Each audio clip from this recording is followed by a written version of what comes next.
the heat. You must let my people go, so we can roam from Cape to Cairo.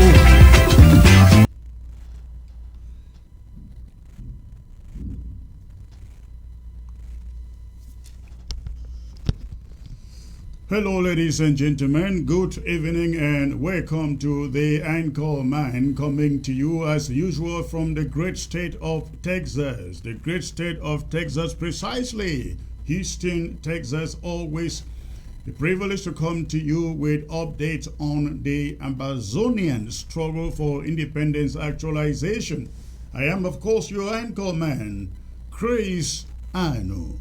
Thanks for tuning in from ground zero, from ground one, from all of the diaspora in Europe, including the United Kingdom, and of course from the USA, the continental USA, with Canada included, South America, and all of you refugees out there on the way to America from ground zero through Mexico. They call it like that here. That's how it is actually pronounced, Mexico. But here in the USA, it is popularly known as Mexico, but it is Mexico. Okay, again, thank you for tuning in. It's my pleasure to come to you today with,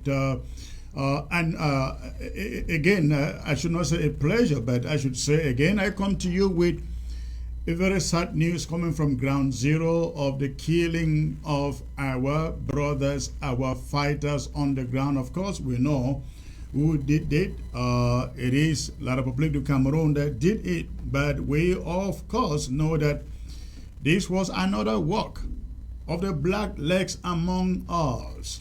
Another work of the black legs among us, ladies and gentlemen. That is what I can tell you, but we are going to look into that tonight, and we have people who have some details of what actually happened between July the 28th to August 2nd, according to the records of La Republique du Cameroon military.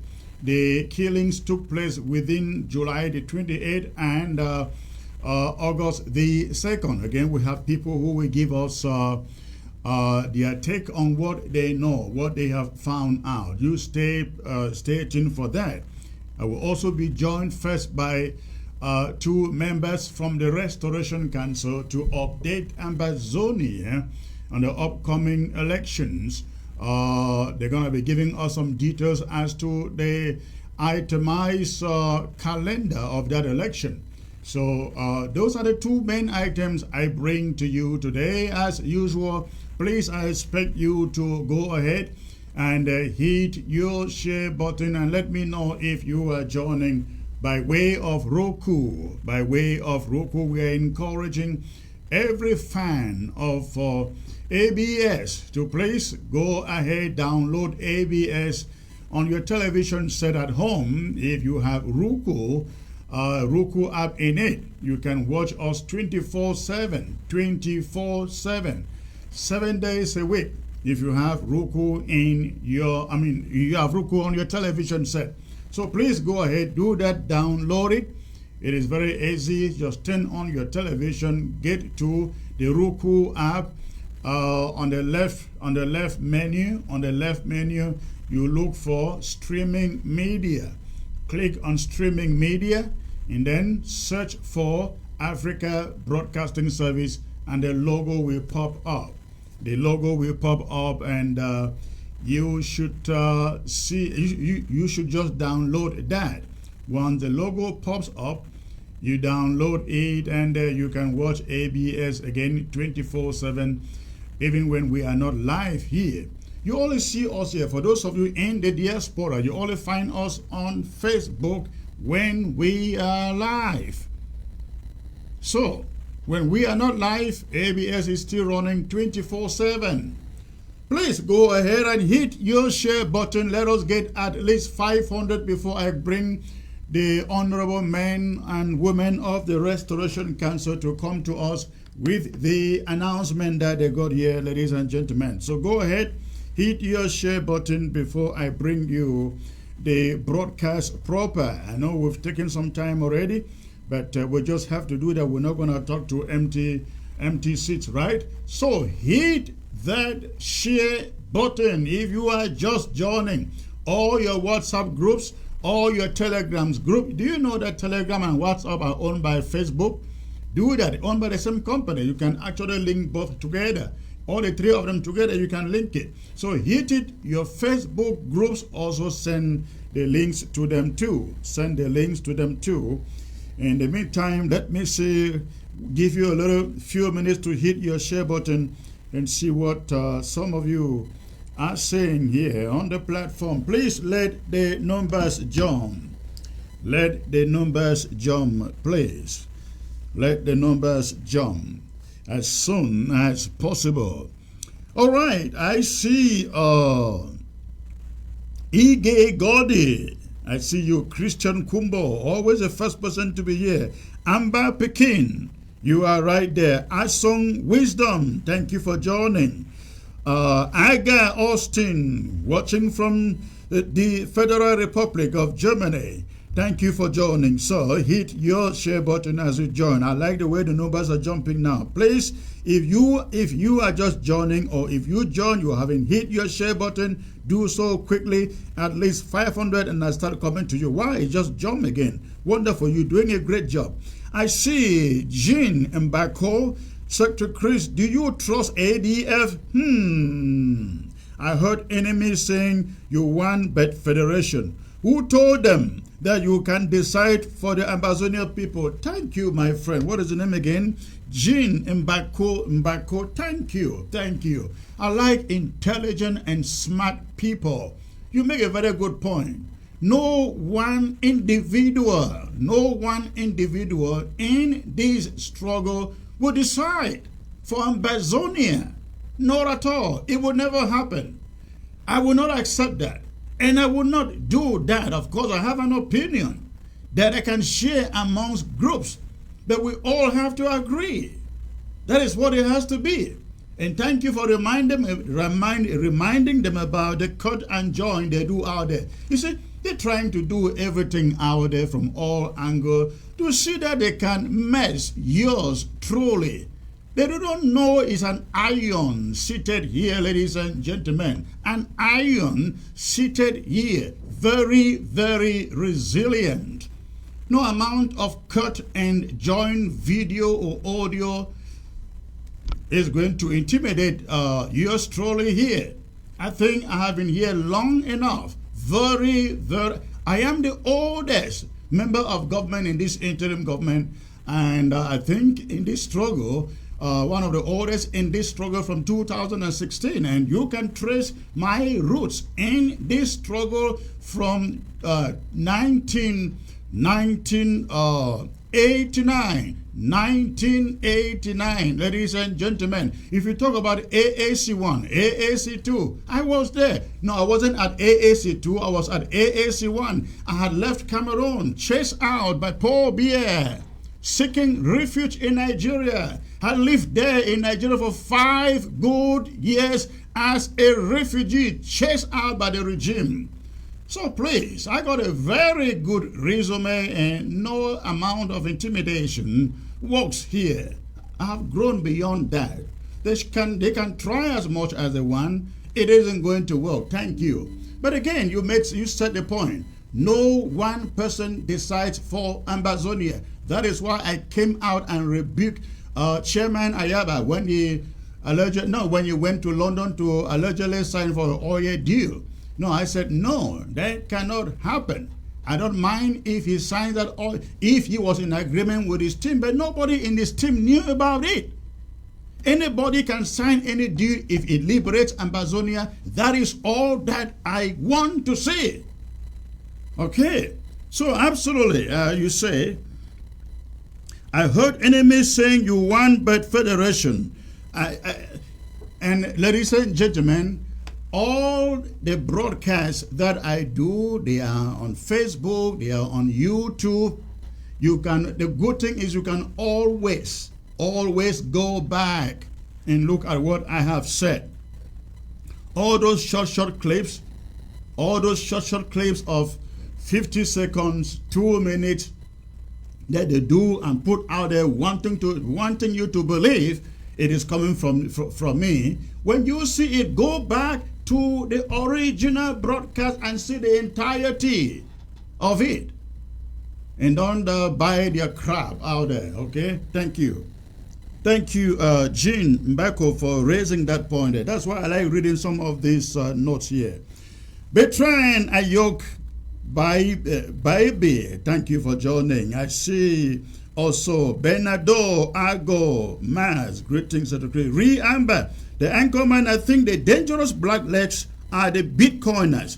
You will notice that since their master's dismissal, any fighter or fighting group who doesn't support them, they want them killed. You are right. I have seen the campaign. They even celebrated when Field Marshal was killed. Don't be worried.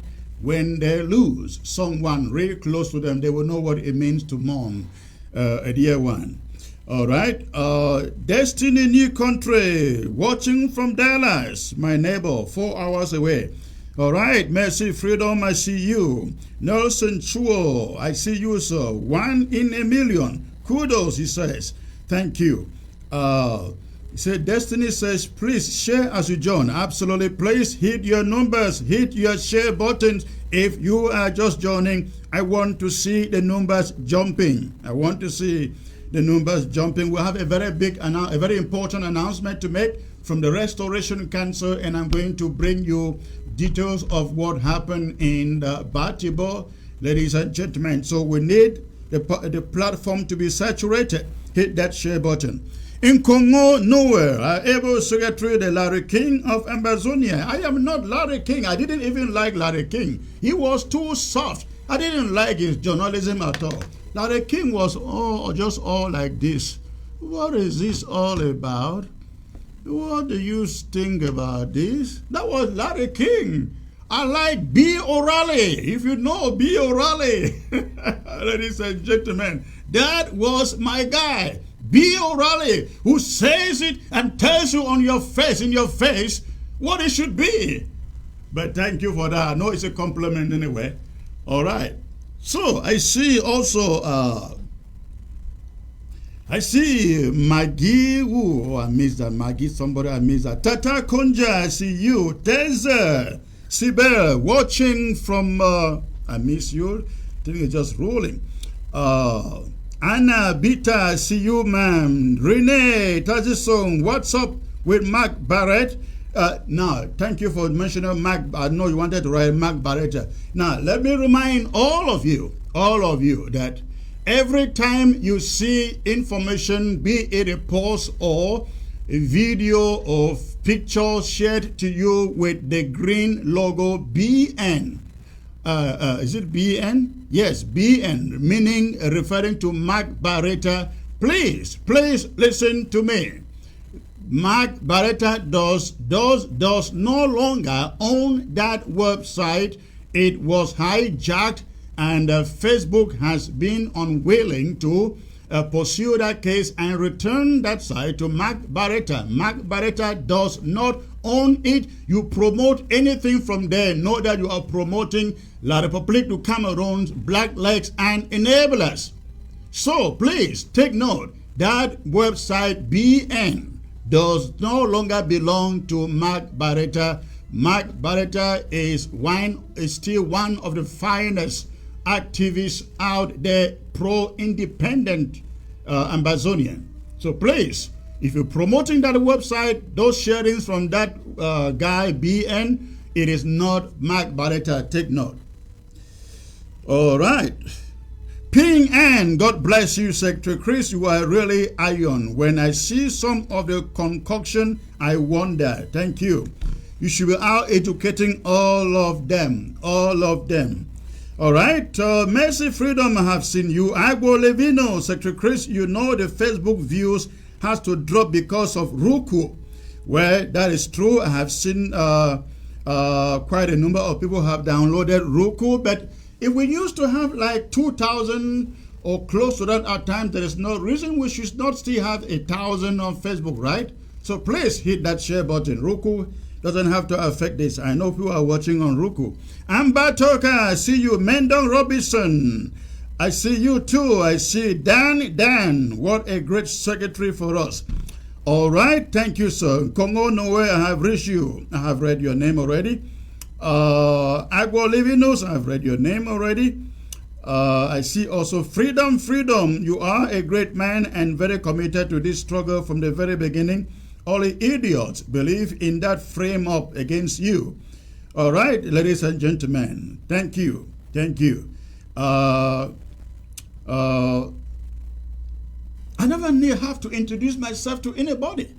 I think for the 6 years that I have been in the limelight, every one of you out there can predict what I am able to do, what I cannot do. I really think so. I don't need to sit here and make any defense. You guys are smarter than all those clowns out there cutting audio messages and videos and joining them, pretending it is Chris and Hussein died. Take note, please. Hit your share button. I need these numbers jumping. I know they are over 500, but that is not good enough. I believe in news. I read your name. Ami Ingnoko. Doctor, your name is power. All right. Thank you, sir. Thank you. Let me see. Pastor Bo. Yannick Lois, you are just the best. Thank you, sir. Ndingam Samba. Say power to the people. Absolutely. Raymond Ayari, I see you. Eat Don Bride. Good evening, Ambazonia people. We thank God first to keep us strong before anything. Yes, sir. Samadi Abdu, I see you. Alam Breezy, more blessings to you, Secretary Chris. Thank you, sir. Nelson Chuo, those in ground zero, I believe you want to write ground zero, not go. Those in ground zero who doesn't have ABS should search their decoders and look for the Ghanaian channel Farin Water. That is where ABS is showing on go. On ground zero. Okay, that is very important. Thank you. Let me read that again. Those in ground zero who do not have ABS, please search your decoders. Oh, I lost that message. Just roll away. But I think you got it. Just all you need to do to get ABS on your set at home on ground zero is rescan your decoder and then flip through the channels and you will just you will just find ABS. Very easy. You don't need to install anything. All you need to do, especially if you receive Nanchop, if you receive all these other satellite channels, all you need to do is rescan your decoder and then flip through the channels and ABS will line up. Mumendaga, I see you, sir. Tata Conja, Anchorman, forget about Bitcoiners, they are all, I lost that too. Shirley Crown, Mr. Nanchop and other Amazonian IT services could find out what, again, that rolls away. Okay, ladies and gentlemen, I'd like you to continue to hit your share button. Unfortunately, I can't read every name there, but at least I tried. I got a little there. I like you, please, again, go ahead, continue to hit that share button. Now, I bring you this important notification here. Why not meet in Menji? Why not meet in Menji? I received this little note here today coming from, I see this note is signed by Paul Tassom, ladies and gentlemen. And for your information out there, I have promised you twice that I am bringing to you the exact names of those who killed Fee Masha. I don't joke with that. I have them from a few days after it happened. I have the reason I have not brought them out. But listen, I promise you, look at me eyeball to eyeball, I will bring you the names, including their images, their footages, including even the cars they have bought with the blood money. I will bring you all of those names and those faces, and also not only those who carried out the act. I will bring you the names of those who paid the money, both on ground zero and in the diaspora. I promise you, I am bringing you those names and their faces, whatever. Expect that in the days ahead. I'm not joking with it. So, ladies and gentlemen, I received this information from ground zero saying the BLM elites, including the funds, members of parliament, I don't know how many they got, then regional councillors, municipal councillors, senior elite, ladies and gentlemen, senior elite. So, you know, you have elite and you have senior elite, and this is happening all over Ambazonia. Whoever stratified that society, I do not know. Then you have the chiefs and the notables, and then the right elite. So you have the senior elite and the elite, the chief, the members of parliament, the regional councillors, municipal councillors. Now take note, these are all driven out La République du Cameroon damn administrators. They say they are gathering in Boya. When is that? They shall converge in Boya on Saturday, August the 13th. That is the same day. DC and the Maryland shall be standing still for field marshal of Ambazonia. The so-called elites, the chiefs, and the senior elites and councillors of the BLM, they choose to meet on that same day. And where? In Boya. And this is sign. It says, shall converge in Boya on Saturday, August 13, to take stock, they say, of the socio-economic evolution of the division, and chart a way forward in the immediate short term. Short term. I'd like to ask them, ladies and gentlemen, they killed Field Marshal. These same people, they killed Field Marshal, and I thought they should be setting foot on the BLM as they want, freely, isn't it? Why can't they converge in Minji?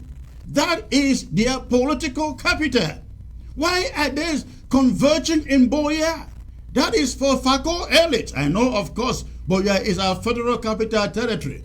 But if they claim the BLM is free, why can't they converge in Minji? These are the same people telling people to return to Minji. The councillors, the senior elite and the normal elite, the members of parliament, they are the ones asking people to return home to Fontem, but they will not as much as set the example by converging in Minji for a simple meeting. And they want every one of you there to go back. I have told you, you set foot in Fontem, in Fontem and Minji in particular. Ladies and gentlemen, it remains a war zone.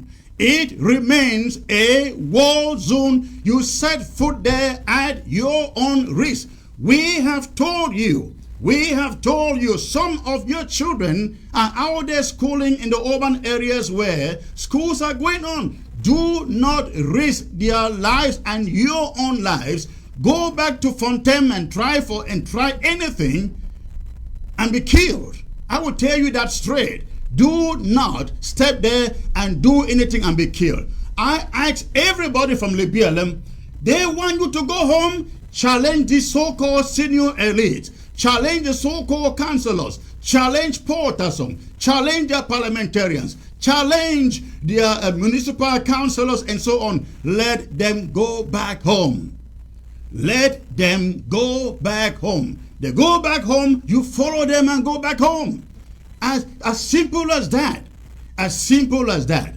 So again, we are challenging Paul Tasson and the senior elite, as they put it. It's not my making. I didn't write it. They wrote it. Senior elites. And then there are the elite. I am challenging them.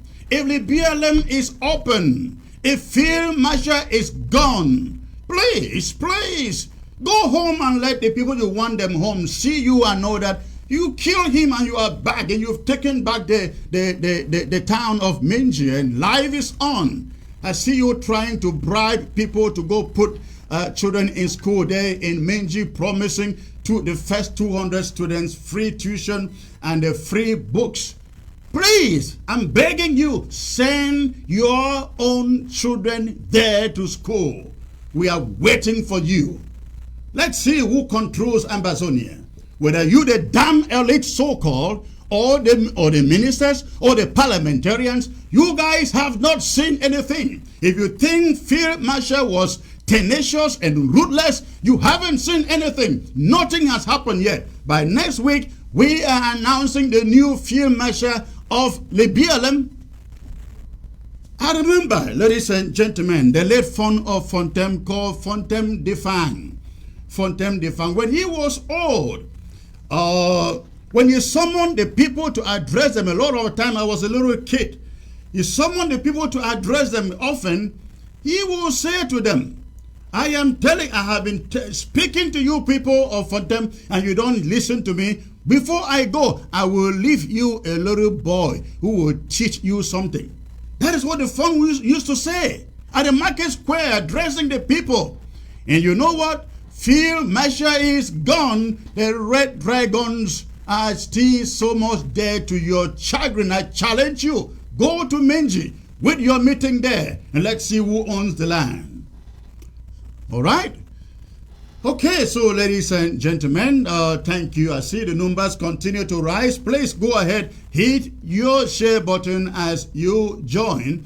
I will now come in with the members of the Restoration Council who have an important announcement to bring to Ambazonia today. You all recall that a few weeks ago, the Restoration Council announced the formation of the Ambazonia Electoral Commission. They picked a chairman of that commission, and they have since put out the election calendar. What I am told is that there have been quite a number of questions out there from the members of the public, and they have joined me today just to do some clarification, some explaining. If I have need to ask a question, I will do for clarification purposes.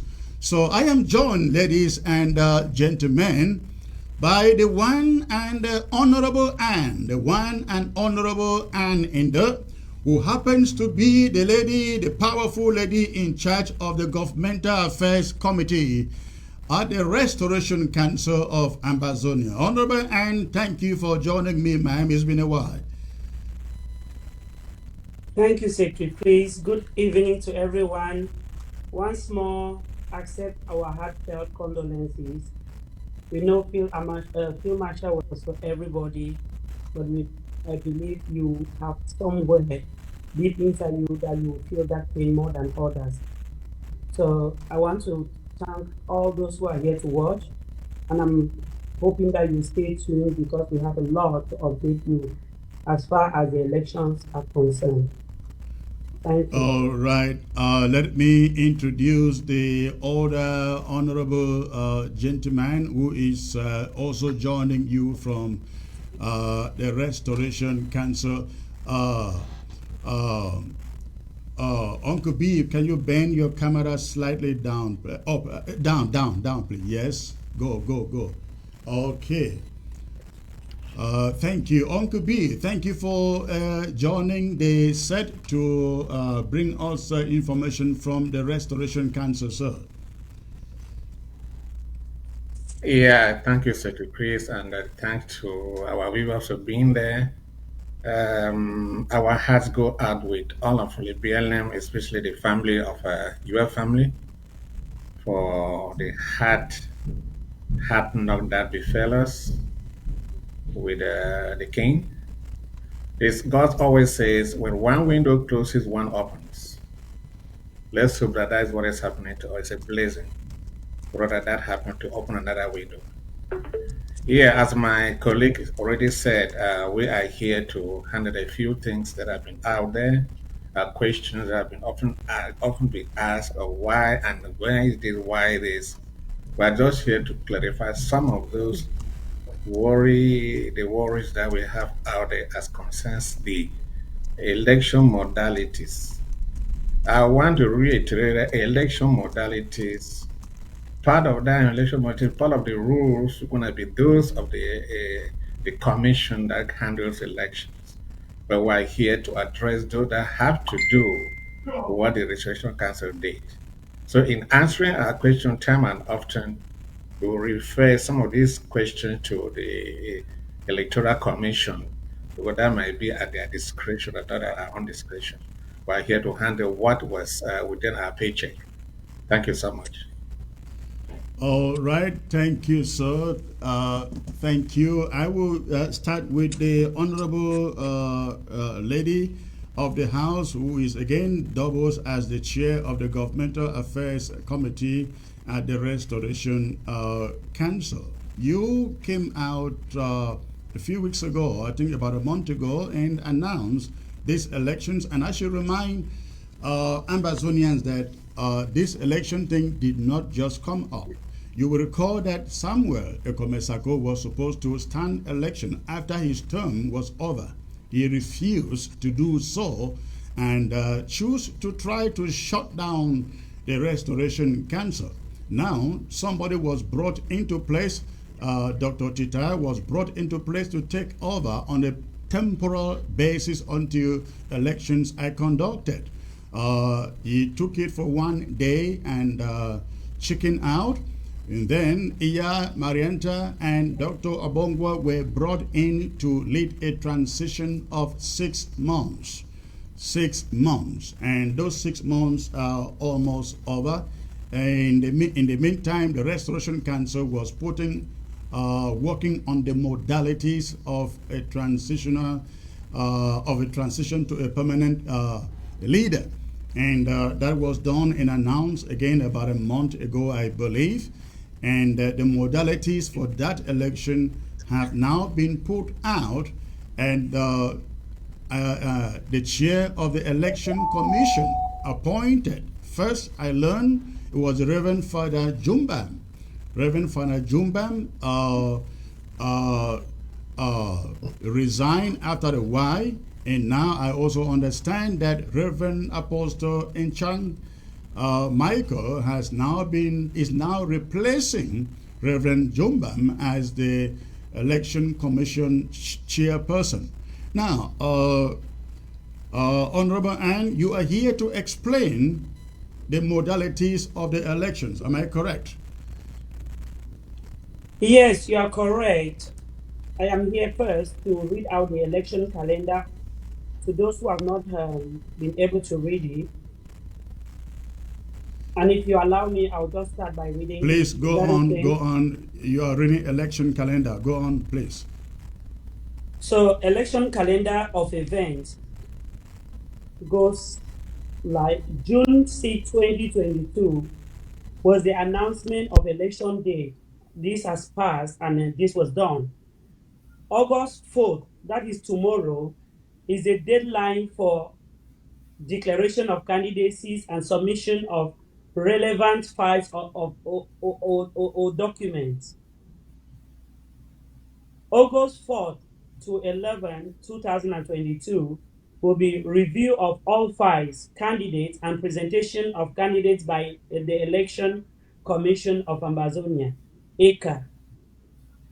August 11 to September 5th, 2022 will be official campaigns. August 25th, 2022, first TV debate on AFTV platform. September 1st, 2022 will be the second TV debate on ABS, which is this platform.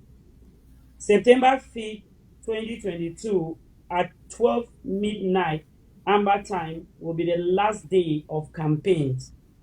September 6th, 2022 from 3 p.m. to 6 p.m. Amber time will be opening and closing the virtual polls via Zoom. The elections are organized and the results shall be proclaimed and published by the Independent Election Commission of Ambazonia, that is ECA, in a free, fair, and transparent manner, which I believe will be coming up as we go on with this presentation. And I want to remind Ambazonian secretaries that is signed by Reverend Dr. Chang Michael, who is the new chair of the Election Commission. You made a statement that the other chair resigned. That is true. He declined that position for personal reasons, and he wanted it to remain low and he wanted to remain on a low profile. So that is why we did not put it out officially to Ambazonians. And we've just gone ahead, and the election commission has gone ahead and re-elected another chair. So this is all done by the commission, not the Restoration Council. So we just have the calendar as well, but the election commission is doing everything. It is an independent body. And I remind all Ambazonians that tomorrow is the deadline for presentation of candidacies. So if you are interested, or you know someone who is interested, or who is competent, tomorrow is the last date to submit his or her file. And we want to urge everyone out there, don't be intimidated. You have to come up and present your file. Even if you are a member of the interim government of Marianta's cabinet, even if you are a member of any other group, as long as you meet the conditions, these elections is open to every Ambazonian. As long as you meet the conditions, you are welcome to register. And remember, tomorrow is the last date. So this should be noted. Tomorrow is the last date, midnight, Amber time. Thank you. All right, thank you. Let me bring in Uncle B to add what he can add to the announcement you just made. Uncle B, please. Yeah, thank you to the Chris. What I would like to add to what my colleague just said is that Ambassador must realize that we did extend the closing date for submission of application for presidency for 2 weeks for reasons that we had complaint from the ambassador people that it was necessary for us to do that, and for fairness and for to make sure that the ambassador people will listen and we take into account what they want us to do. We had to extend that period to it ends tomorrow. Anybody who doesn't send in will come here today just to make everybody know that tomorrow is the last day. So that if somebody doesn't send today, doesn't submit his papers for candidature, let him know that tomorrow is the last day and there will be no extension again. Thank you so much.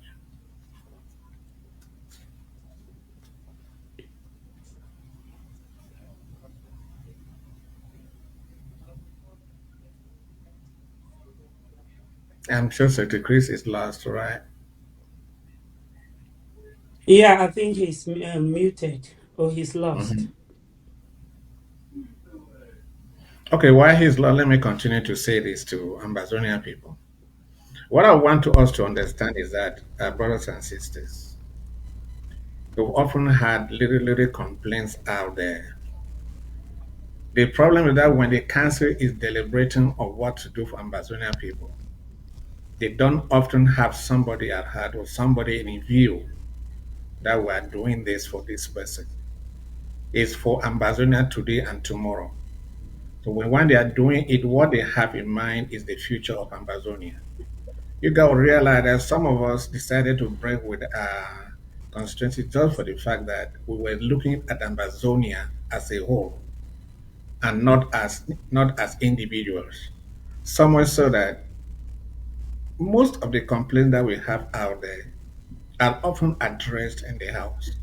But what we need to know is that when we have those concerns come up, it's a sort of a group of people, just as my colleague already said, it's not for one person, it's not one person, as Chris said, it's not one person, it's a group of people.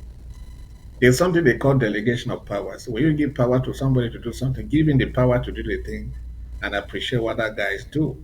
Because first of all, look at the election modality we're talking about here. When we were coming, we never saw anybody. We didn't know who was going to be running and who was not going to be running. So there will not mean no way somebody can say maybe it is biased to somebody or biased to somebody. It's a straightforward document that we want to make it a level playground for everybody to play without inches, without disturbances. So it would be wrong for some of us to think that maybe they're doing it, somebody is here and here, they want to do it for this. First of all, as of now, we don't know who is running and who is not running. So it will be difficult to order we are tilting it to A when we don't know A, or to B when we don't know B. So we always make it with a clean face, knowing that Ambazonians sent us to that house to work for Ambazonians and not for individuals. And that's all we do when we're in there. So, Thank you. comrade, I would like to ask you, when you talk about concerns out there, can you tell us exactly what some of those concerns are? What are the concerns out there, please? I think I already Uncle addressed B. the idea. I Okay, think I go was a ahead, little ma'am. Go ahead. distracted. I'm sorry about that if I'm doubling No, that. I wanted And to go on. ask if I should come in here. The first concern is that people want to know what the 2,000 registration fee will be used for. Okay, correct. That's a We very want, good we want point. people, yeah, we want Ambazonians to know that anybody vying for the post of the president is expected to raise funds that will fund the revolution. So you have to start by raising 2,000 to show that you are capable. This 2,000 registration must not come from your pocket. At least you should have followers who are supporting you, which shows that you already have a channel that you will start raising funds.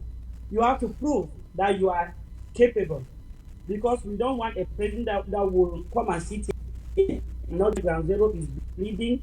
Where refugees are dying. Our foot soldiers are suffering in the hands of La Republique, and the person is sitting there and waiting for a salary every month, like it happened in the past. So we want Amazonians to have someone who is pushful, who is worthy, and who has to prove now by paying that 2,000. And this 2,000 still will be used Is to 2,000 kickstart the refundable if government. the candidate doesn't win? It's not refundable, but if you win, it will be to kickstart the government. So if you pay 2,000 and you are president, the 2,000 is already there at the national treasury. It is paid to the national treasury, not to the election commission or the restoration council. So it's in the national treasury, and that is to kickstart the new government. So I don't believe that there's anybody. If anybody pays 2,000 and runs as president and loses, he will feel bad. It only shows that he was capable, but the majority did not choose him, and it does not stop him from working with the president who has won. So the 2,000 will still make up for the funds that all of us are expected to donate every day. So I don't think that should be an issue if you win or lose. Now, can you, both of you, make the difference between the role that the Restoration Council plays and that of the Election Commission in this election? Uncle B, please, Let do me you go want to ahead take with that? that. Secretary Chris, the modalities that are already out there is the role the Restoration Council played. They already finished their part. But that doesn't mean that we will not at one time work together as a team. Or one time work together, but that the election commission is completely independent. Our work ended with publishing the modalities. Implementing the modalities is the work of the commission. Running the election is the work of the commission.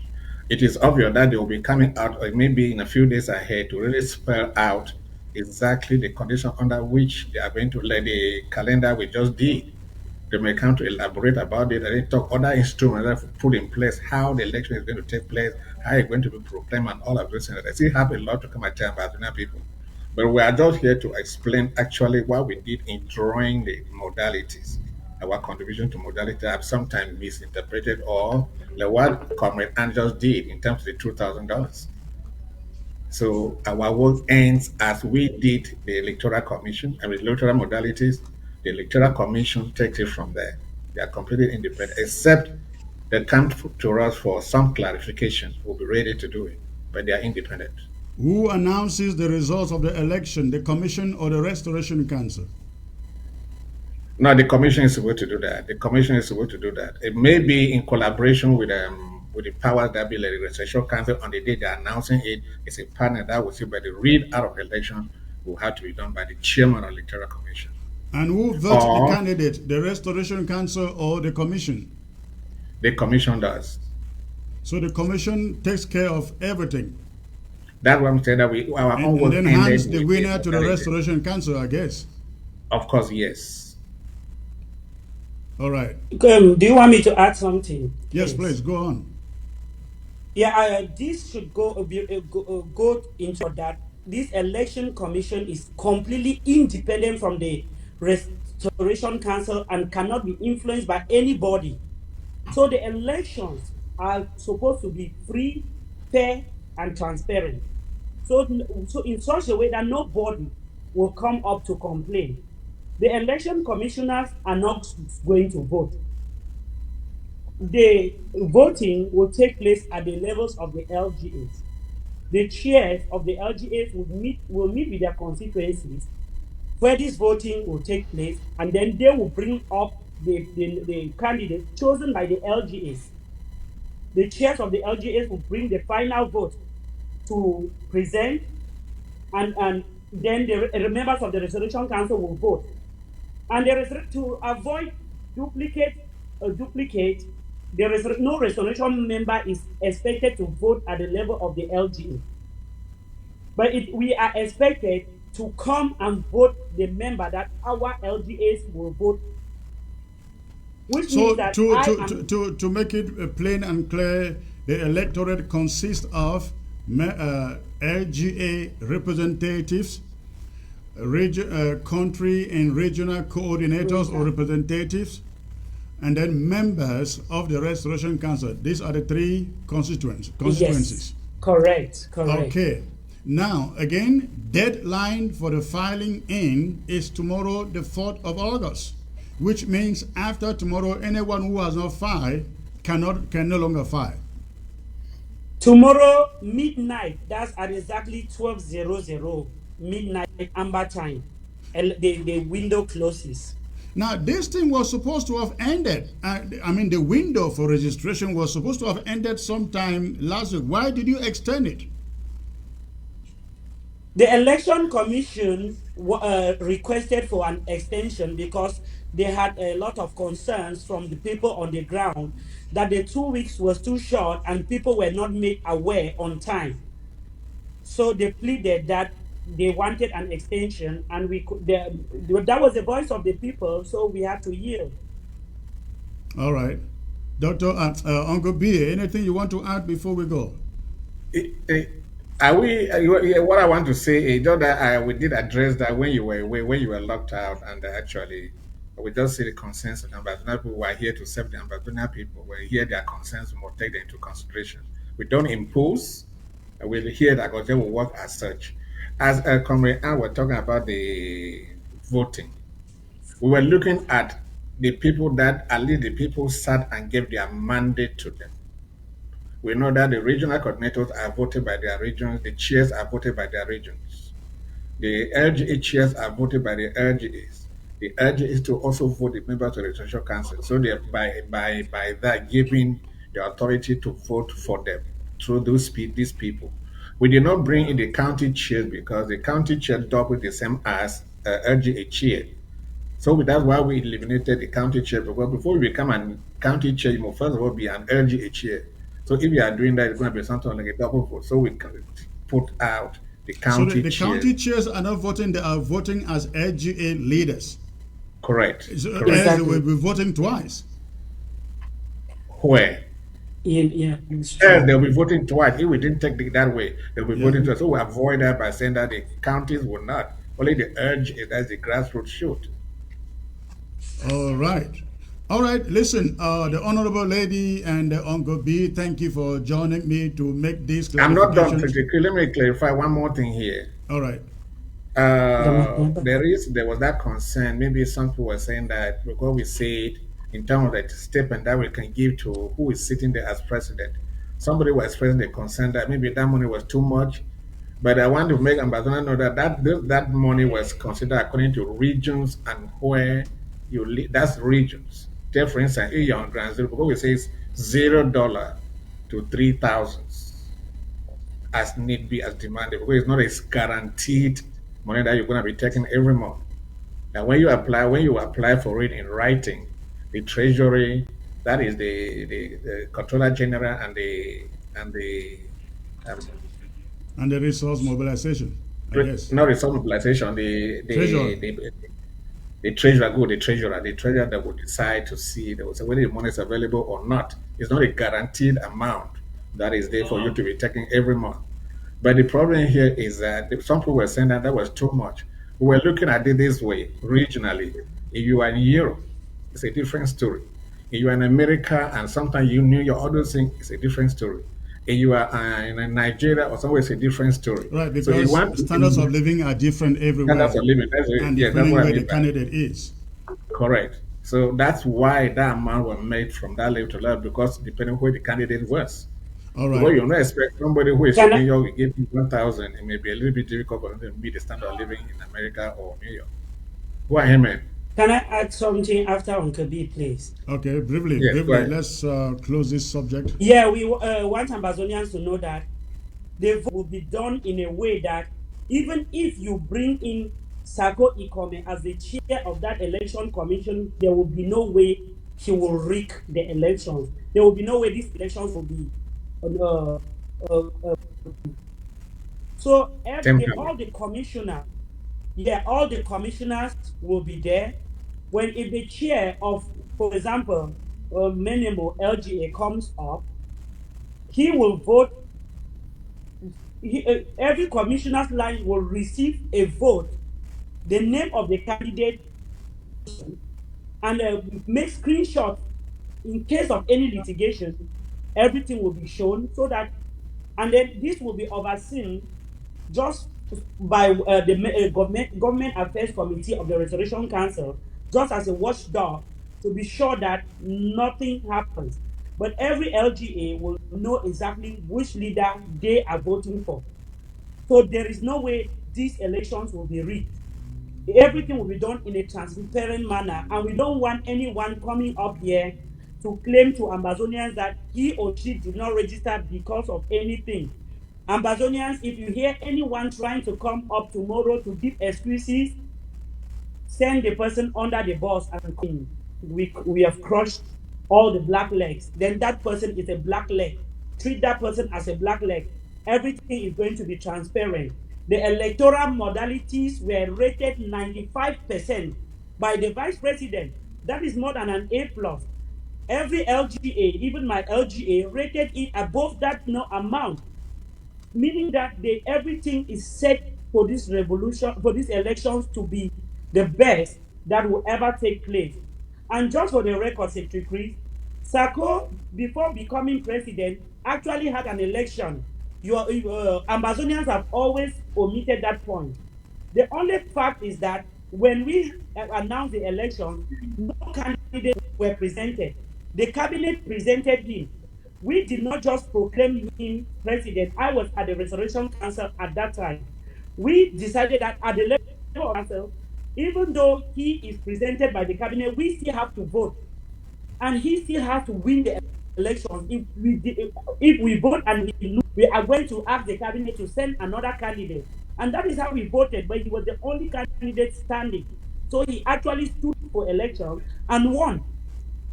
So that is it. I just want Right, I remember that. I remember that. Where that is Second history Chris. as of the moment. Second Chris. All right, briefly, One Uncle little B, point that briefly. the candidates have the right to appoint to send somebody to that commission on the day they vote to oversee what is going on, so that Okay. nobody should to say that observe. maybe somebody cheated.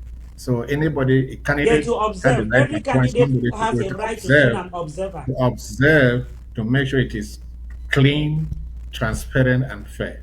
Thank you. All right. Thank you, Honorable Lady Uncle B. Uncle B, I would like you to stay because if you have the time, let's discuss something coming from your neck of the wood on ground zero. So if you can stay, I will appreciate it. Honorable Anne, thank you for showing up to be part of the show, ma'am. Thank you and goodbye, Amazonians. Please send in your candidates and vote at the level of your LGAs. Your votes will count. Register, pay for your CID, make our home sooner than we expect. Thank you. All right, thank you too. Okay, ladies and gentlemen, those were our two lady and gentleman from the Restoration Council updating us on the modalities, the timeline for, modalities and the timeline for the coming elections. In the days ahead, I shall be coming to you to talk a little bit about that election, but that will be in the days ahead. For the moment, I'd like you to look at days. Look at days, please. Look at days. Take a look.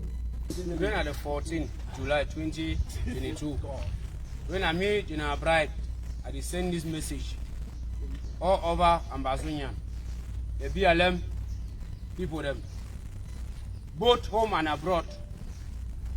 I want to when I say, in my absence, no matter how I see come, and as I enter ground, all these people when I see I'm like this, I enter ground with them. So we will liberate from place to places. We will liberate Ambazonia from place to place. We will go all over Ambazonia. We will chase a kelebe. We will chase a kelebe. No be so. When you go my place, no be so. Confirm. Then at the 14th July 20. All right, ladies and gentlemen, the image that you find on the screen there, it is very likely that as of now, none of these gentlemen may still be alive. These are some of the ADF fighters. The gentleman wearing spectacles and making the speech amongst them happens to be a fighter from the BLM who recently joined them in the Batibo a few weeks ago, and they took this video that you watch on your screen. This video, again, they took this video on the 14th, July 14, in Batibo, and they were all planning to go down to the BLM as I learn, and as you hear from that audio. So, unfortunately, again, as of now that I come to you, it is very possible that none of these guys may still be alive. On July the 28th, French Cameroon soldiers invaded Batibo, and according to data coming from La Republique du Cameroon sources, the over 11 of ADF fighters were killed in an ambush carried out by La Republique du Cameroon forces in Batibo. I'd like to read to you the report that I tried to transcribe from the report that La Republique du Cameroon put outside. Let me bring you that information and tell you what is coming from La Republique du Cameroon's sources. Their intelligence report that was sent out, reporting what happened in Batibo. As you can see on your screen, the images from this attack in Batabo are so bad, I cannot keep them on my screen for long, and I cannot even bring them to you as much as we would have loved. They are so gory, and I cannot bring them to you. But let me bring to you the information that we have gathered from La République du Cameroon. Their own statement from that attack. It says, as part of the pacification of its area of action, the bees, via a composite task force, BIRO plus CAT partners, carried out an offensive operation from July the 28th to August 1st.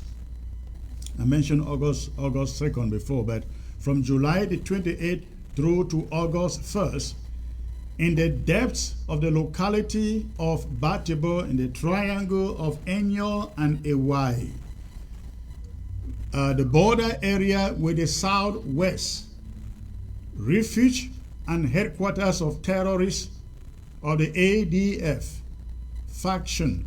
Now again, this is the report coming from La République du Cameroun.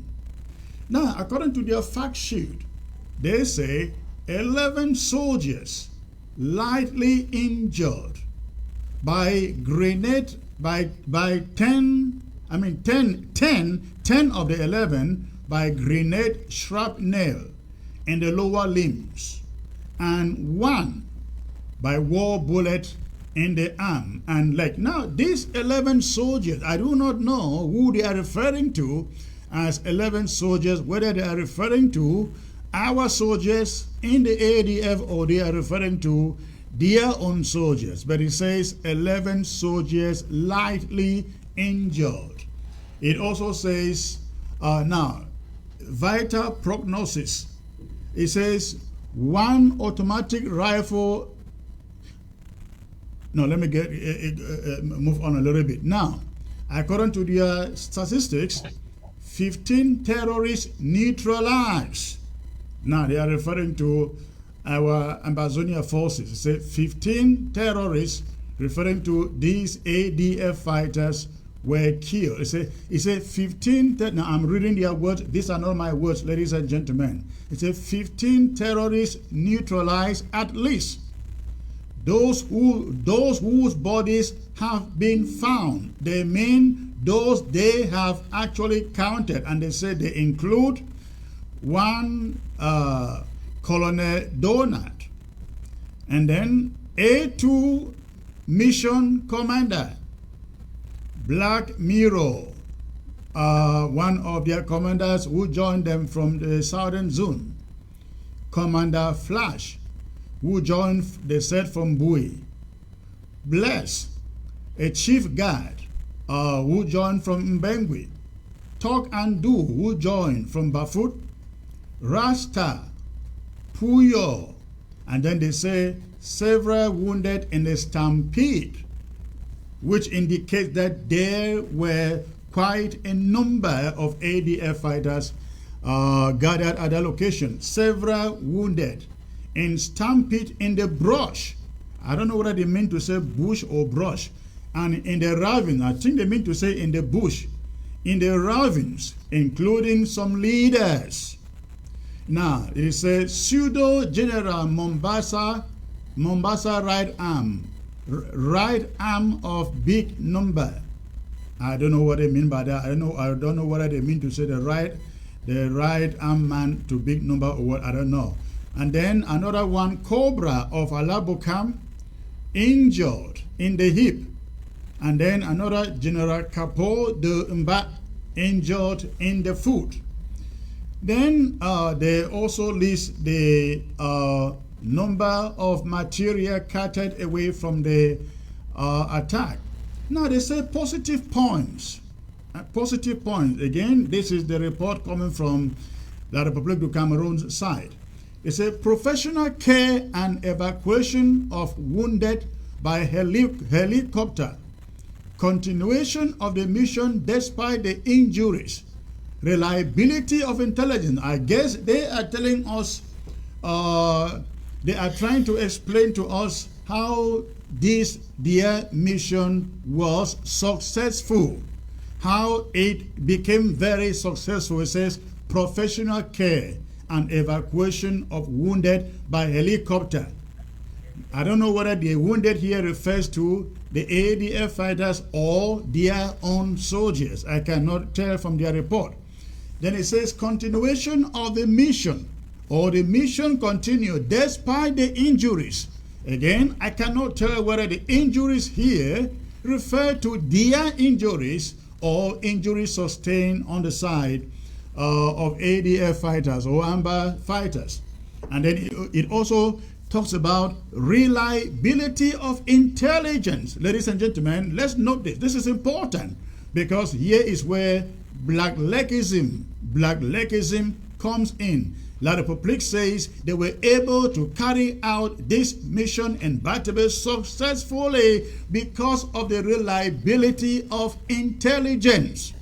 And then he also talks about the planning was good. And then the presence of guides. Again, this will have to do with blacklegism. Blacklegism, the presence in Batebe of guides, which means those who led them to the location. And then good coordination, they say, was another factor. Say good coordination while driving. That is why driving to the location where these fighters were located. And then it says recklessness and professionalism of men. I don't get what they're trying to say there. Now they talk about the difficulties that they encountered. Number one, the presence of fog hindering visibility. In other words, they are trying to let us know that if the weather is not good, they cannot operate really good. And then number two, density of vegetation, slowing down progression. The vegetation, the forest, the bush, so the density, the thickness of the forest slowed down their progression or advance in, to the location where these boys were. Now, the analysis, they say, notwithstanding the large number of injured, this operation remains a success. Again, I am suspecting that the large number of injured probably refer to their own soldiers injured during that operation. So notwithstanding the large number of injured, this operation remains a success in view of its more than evocative balance shield. More than its evocative balance shield. The considerable losses inflicted on the terrorists of this locality, they say, in the dynamics of the previous ones, will certainly break their momentum and that of their fellows. I need you to get that once more. He says, the considerable losses inflicted on the terrorists, they are referring to the ADF fighters, the AMBA fighters, the considerable losses inflicted upon them at this locality in the dynamics of the previous one. That means compared to previous damages, will certainly break their momentum, which means will certainly get the AMBA fighters maybe laying down their arms and walking away. That is, again, this is coming to you from the Colonial Military Report. It says the amount of the people, the fighters they kill, will lower the momentum on those left. And then lastly, it says maintaining the pressure will certainly reduce or even annihilate the I don't know what it means by up for activity. Up for activity, I don't know what that means, but I guess what I can conclude from there is that they are saying that that action that they carry out is going to bring down the level of AMBA fighters' activity. Probably, if not in that immediate vicinity, they are referring to the entire Ambazonia, of course. They have been expecting that in Libya Lab 2 with the killing of Field Marshal, that the activities of Ambazonia restoration fighters will go down. Their momentum will go down. If possible, die down, according to La République du Cameroon's intelligence. That is left for tomorrow. We are going to see whether the momentum actually dies down. Ladies and gentlemen, we are again going to see if the momentum dies down. Now, I'd like to say this before I bring in my informants here this afternoon or this evening. This keeps on happening again and again and again in that little community LGA of Batibo. We have lost some of the best of our fighters in Batibo again and again and again and again. And every time it happened, the ADF was involved, directly involved. I mean directly, not even indirectly, but the ADF was directly involved. We remember the killings of our fighter, General Biabia, and so many others who were killed in that community. Now, today we are talking about 15. And the worst of it, ladies and gentlemen, is that these 15 happen to be some of the best in Amazonia. We are told they were coming from all over. Some were coming from Bui, some were coming from all the way from the southern zone, some came from all over the place. Some were there from the BLM. That young man speaking there in glasses, in spectacles, he was there from the BLM. I am not sure whether he is among those killed or arrested or injured. We do not know. But all of them that you see here, we do not know their fate yet. But again, it happened.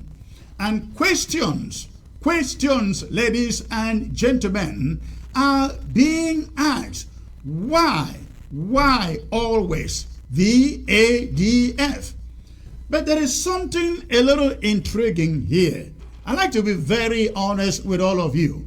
We have a held belief that the ADF has been fighting alongside La République du Cameroon military.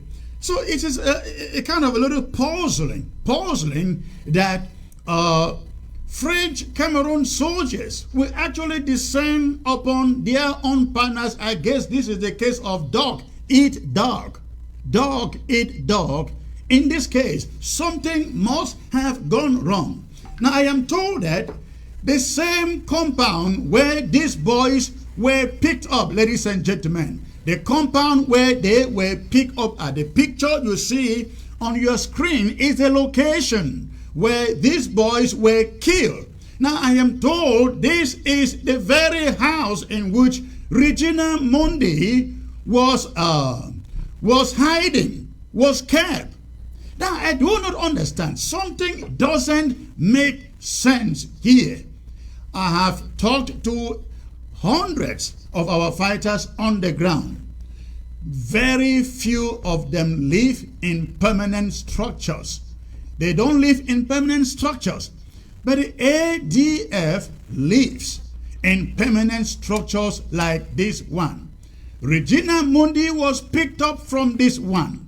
You would think that those fighters would have changed, made a change of location, being that this one was already known. No, they did not move. They did not leave.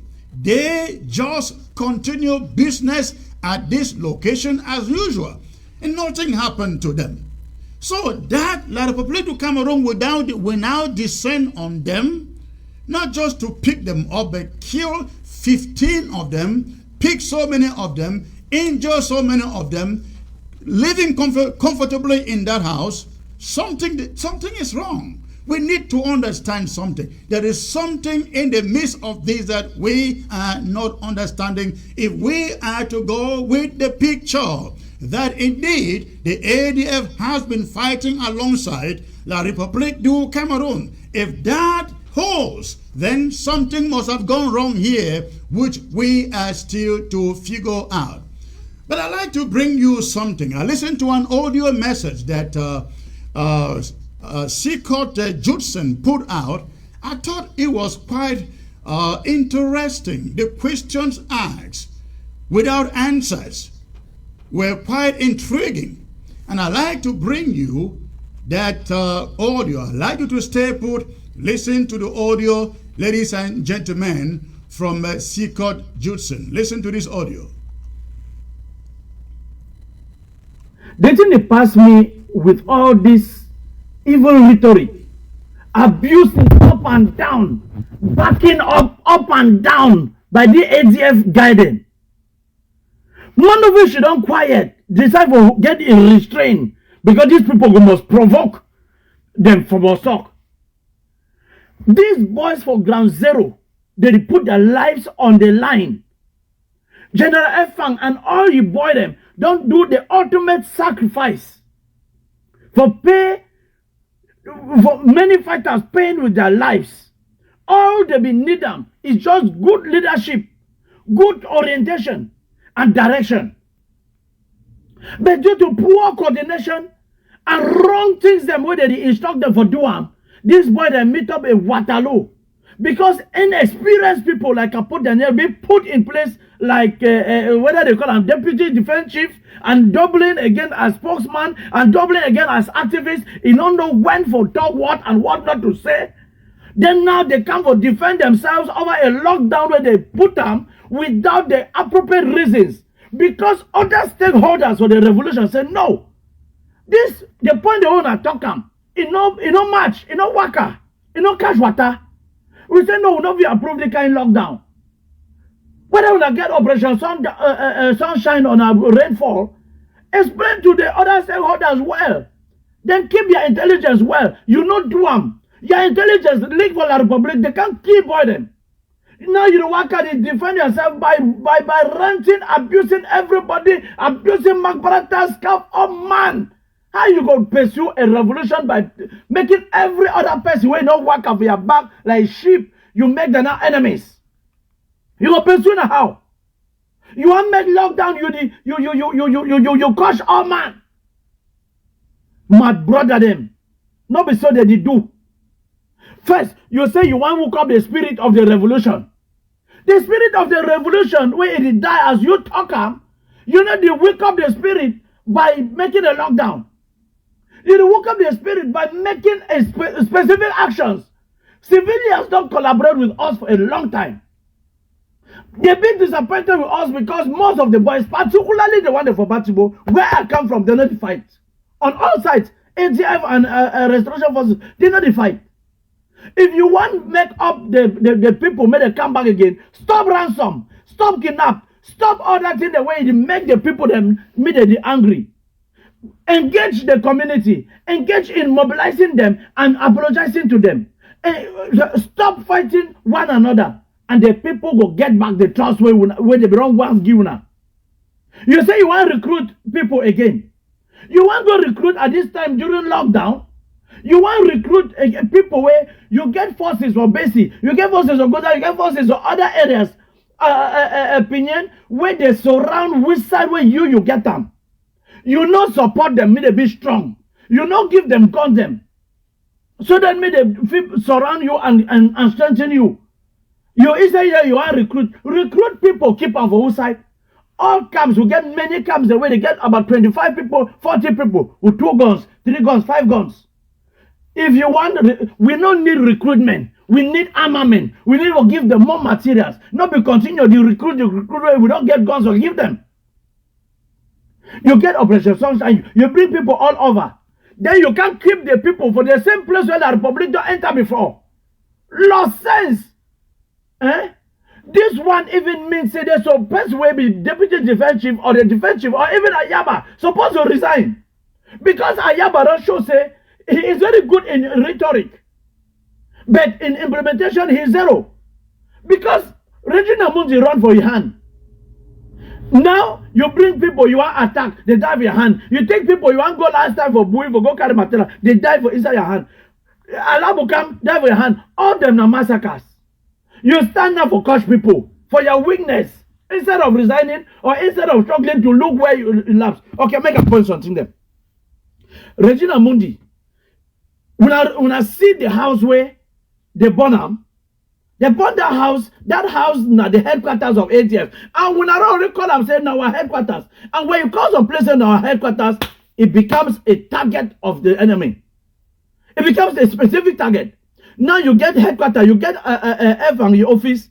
Now inside FNG office, for AY, that be the way la Republic Banana, where Regina Mundi be the read for day. He read that speech where when I talk say, when I write up, we may resign from parliament. After he read that speech, he did with that building. Suddenly he be moved to Ashong. When he be moved to Ashong, La Republic attacked. When I can't go for Bush, La Republic came and attacked that same location. Then they free Munzi where over suspicious circumstances. And then they visit all the other camp them, including that office. Everything they don't run. All man be run. Now they come, that one pass. How on earth that same place where La Republic don't come visit them before? La Republic don't come for them. When I can reinstall una self for them. When I can she don't back for them, she don't make camps for them. They don't come the second time. They come meet up about 8 boys every day. Most of them are boys, they come from outside. They kill them. All right, ladies and gentlemen, how on earth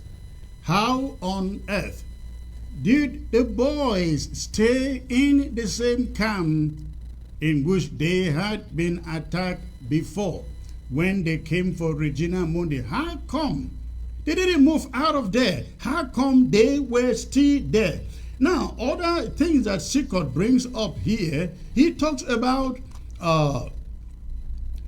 no fighting taking place in Batibo.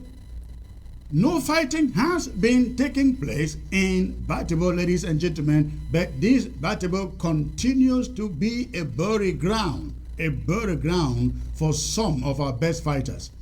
He says, stop ransom taking and kidnappings and stop killing our own boys. He says, I hereby supposed to resign. These are not my own words, but Sikot Johnson's own word. And I understand at a point in time, I think he has been a member of AGOVC. But I think that is a pragmatic approach to the issues, and these are the kind of people we need in this struggle to call things the way they should be called. Those boys who have died, those are somebody's children. Yesterday, it was Field Marshal. Today, it is these boys. We cannot continue to have our own die in this way, especially when we know the rule of blacklegs and enablers. You heard the report from La Republique du Cameroon talking about good guardians to the location where those boys were. Of course, I don't think it was anything new to them because they knew where they were. They have been there in the past. All right, I can't keep you any longer. I will bring in Erico and Uncle B to tell us what you know. I know Erico has been working on this story for quite a while since yesterday. Erico, please, it's great to have you, sir. Thank you so much, Please, first, I want to greet my panelist, Uncle B. I will first start by greeting our ARF 21 gun salute. The issue in Batigo, since the past of days, have been calling naked cause and calling our ARF in Batigo. I succeeded to speak with 3 of our ARF in Batigo because they are the main people who can give me the real information on what happened in Batigo, precisely in Inyu village and Iwa village. Yes, but their stories were not accurate. But finally, I got what I got. So the Ambassador people, they're gonna judge for themselves. One of the fighter, which is a general, our ARF, he said what he he knew is that 11 of them was killed. 11 of our guys, the ADF guys, were killed in that mission. And then secondly, he said in that house, he said in the house, it was like they were preparing to do something, and the informant informed the military. The military came and surrounded the house and got some of them arrested and killed. And then he said, and then one of the fighters said, in the evening, some of the ADF guys, they took their AKs and they were shooting this in the air from Inyo coming towards Ambu, and they were making noise. Where them they fuck you. And then later on they ceased the fire. They went into their barracks. That's when the military came. And then he said the military men who came, they were not the one from Ambu. They came from Bamenda and they went back on Monday. It was like a special mission. They came and they went back on Monday. So then the second fighter who said he just told me he had gunshot from Inyo going towards Ambo, towards Iwa, and then later in the morning he got a story that some of the ADF guys were being killed. So I asked, was it a confrontation between the ADF and the military? He said no. What he knew is that it was like those guys, they were still preparing something, but he didn't know what they were preparing. So the military appeared without them preparing they call it ginger or what. They were still like preparing something in the house.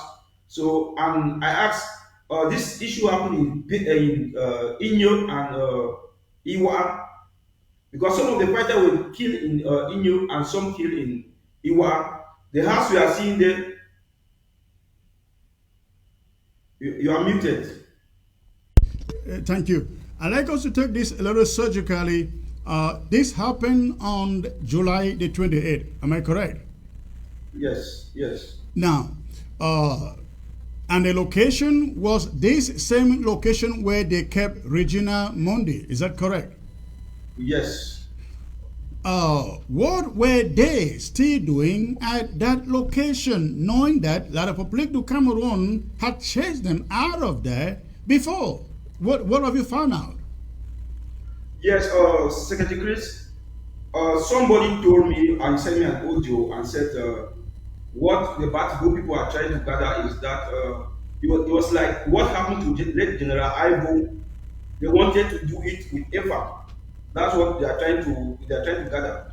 Because last week EFA met in Busan, and there was some confrontation with the military with I think Grandpa of Bali. So it was like they said Efang has been talking to the people that they are abusing, that he's not more fighting, so he want to go himself. So it was like the ATF, they are not happy of the action the Efang want to take. It was like the ATF, they are not happy of the action Efang want to take. So I think that, hold on there. The ADF was not happy with the action that AFAN wanted to take. Is that what yes, gathered those people together? Yes, that's what I and what was supposed to be this? What was supposed to be this mission that AFAN was supposed to take? Yes, Efang and Grandpa of Bali.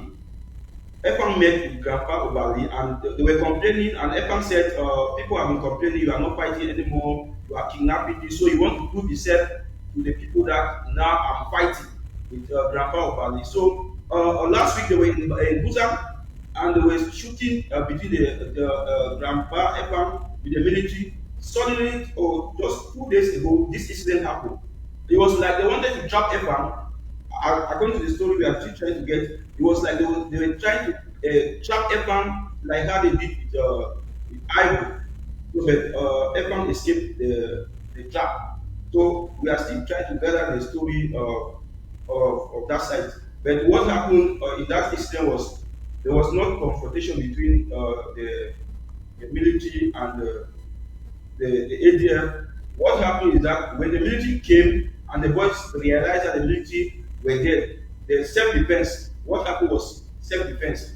So that's what happened. It was not like a prepared confrontation between the ADF and the military.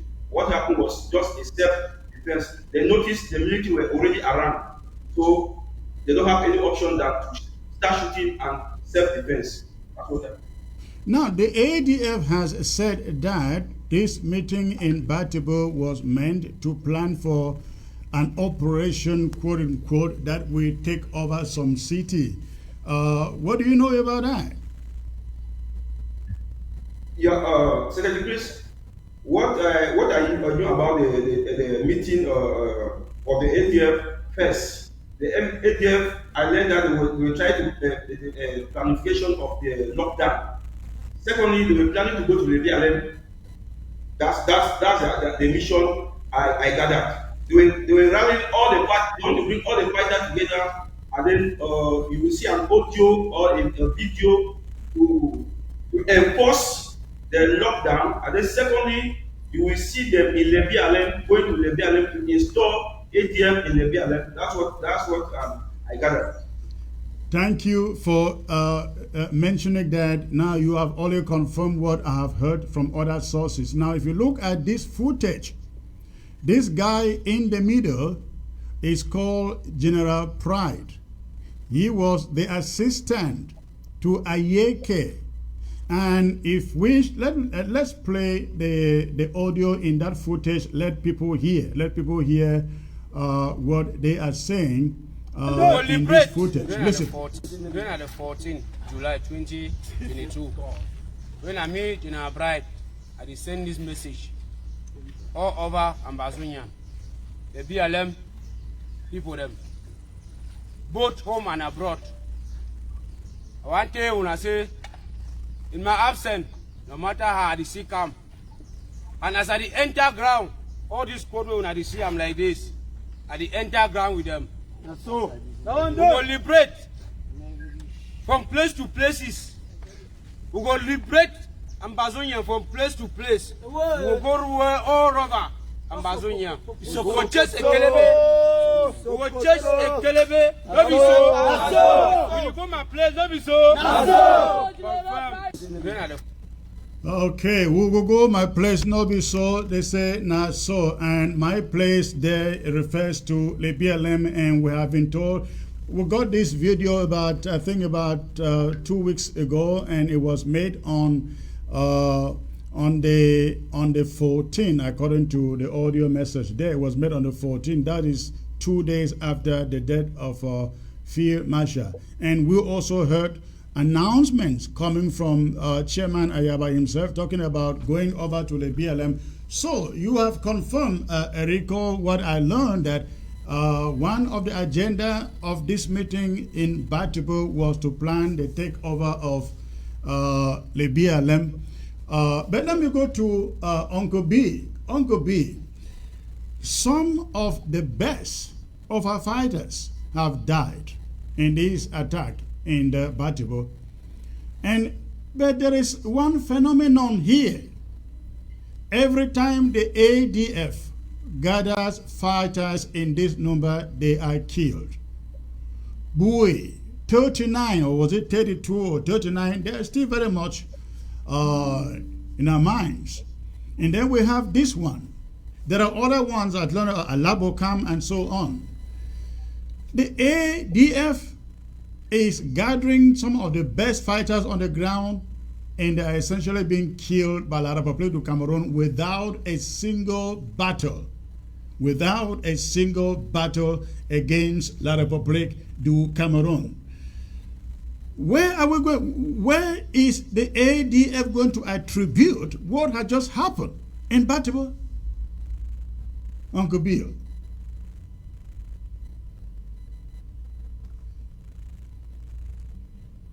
Muted. You're on. Go on, please.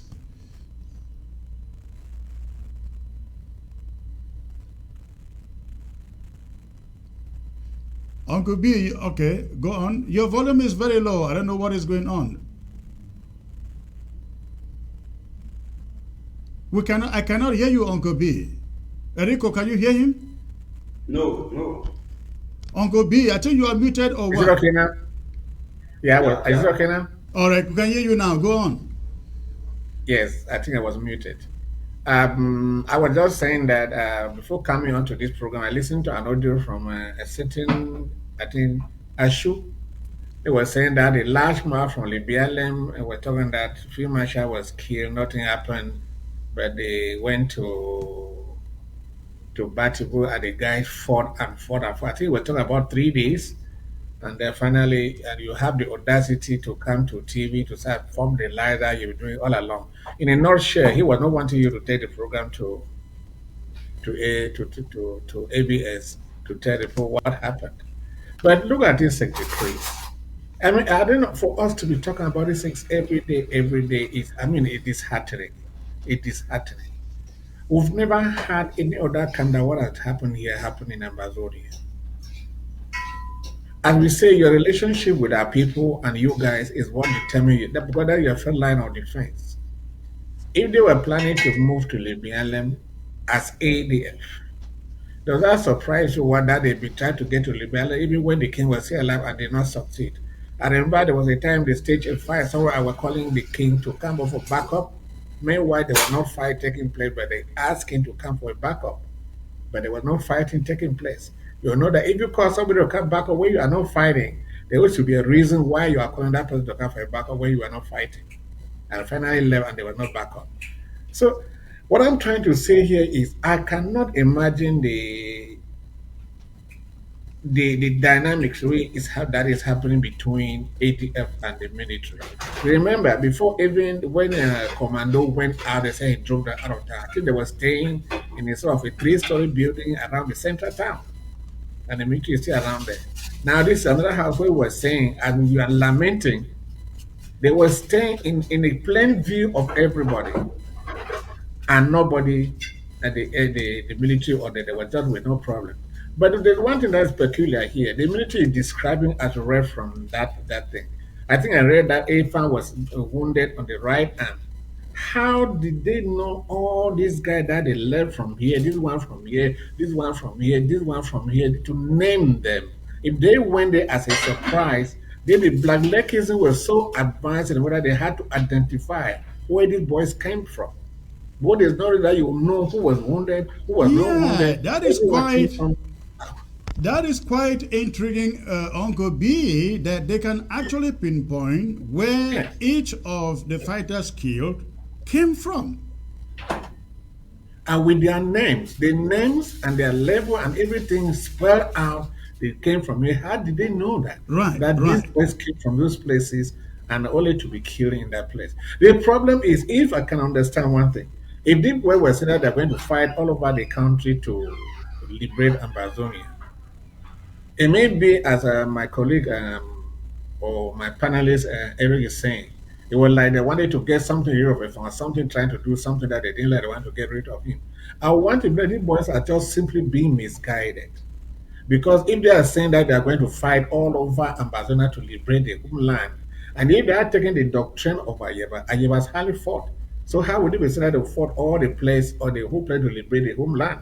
It will mean that they are ready to fight, but something is holding them back, and they are being misled to wage the real fight that's supposed to wage defending Amazonia. And that's why most often they'll gather somewhere at the key as they just did. So I want to think that these boys are ready to fight, but the doctrine that is being given to them is guiding them and making them do what they've been doing. How will you explain on earth that you kill? I mean, Madam Moody was in that building. Yeah. And it's gone. And you see, remain in that building. And they remain in that building. They remain in the same building. Is that not funny? So there's something that is not going wrong, is not going right here. I can't be able to say what is not going right. As you say, something is not adding up.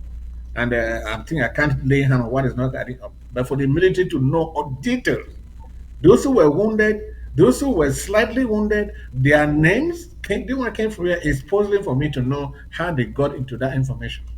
Thank you. Well, thank you. We Secretary, are joined by Chairman Jackson. Chairman Jackson is from the same neck of the wood. Chairman Jackson, if you can centralize your image there, please. Wonderful, great. And that is great. Please tell us what you know. Thank you for joining the set. Tell us what you know. You are coming from the same county and you have been also trying to do some investigation. What have you learned led to these killings?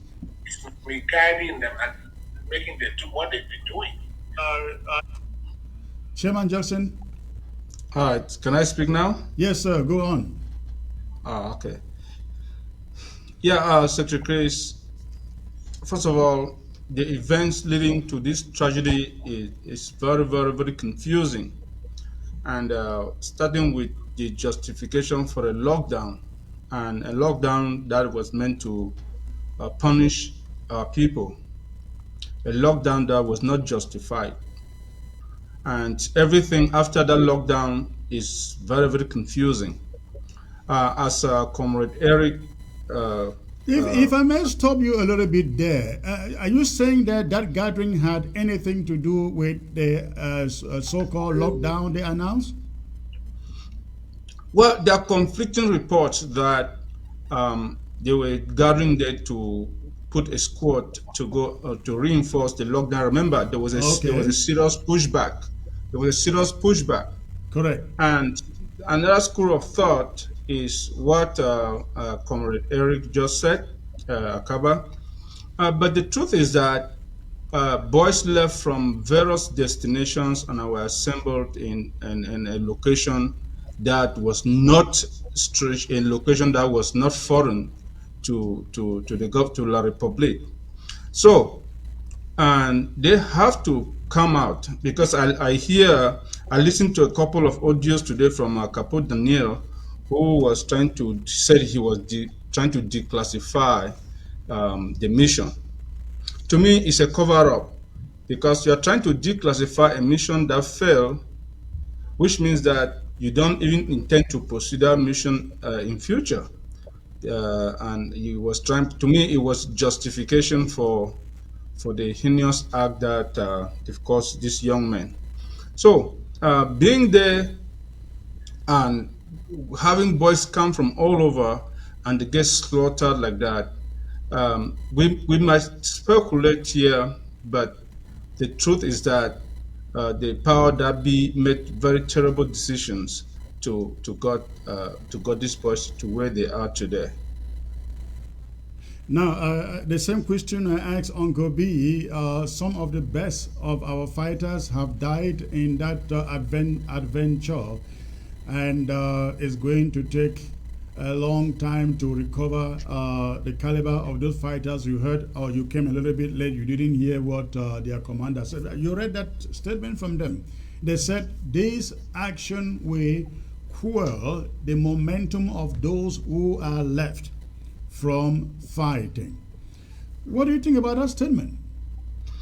Well, it is a little bit controversial to say that they were the best, because if they were the best, we haven't seen where where they have been fighting to be the best.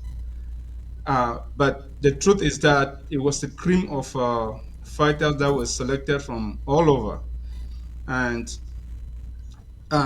if the military is coming down with the assertion that is going to kill the momentum, I don't know where they're coming from with that. But we understand that based on the materials that were recovered, I think these guys were heavily armed. But for the fact that they have all these heavy, sophisticated materials, but apparently we haven't heard so much about them, raise the question, like what some of your panelists said, what is going on? Because this is what we call a deja vu. This same, as one of your panelists said, they selected a cream of their best, in quotes, and sent to Bui, and we know what happened. And they have selected some of these guys and brought to Momo, and we'll see what has happened. And this is happening over and over. And again, you see big number, he continued to be the survivor in all these activities. Now that is quite interesting because the man, big number, survives every one of these attacks. Maybe he is a really big number indeed, isn't it? He survives every one of them, be it Kumbo or Bui. He survived. Be it this one, he survived. I think he survived some other ones too.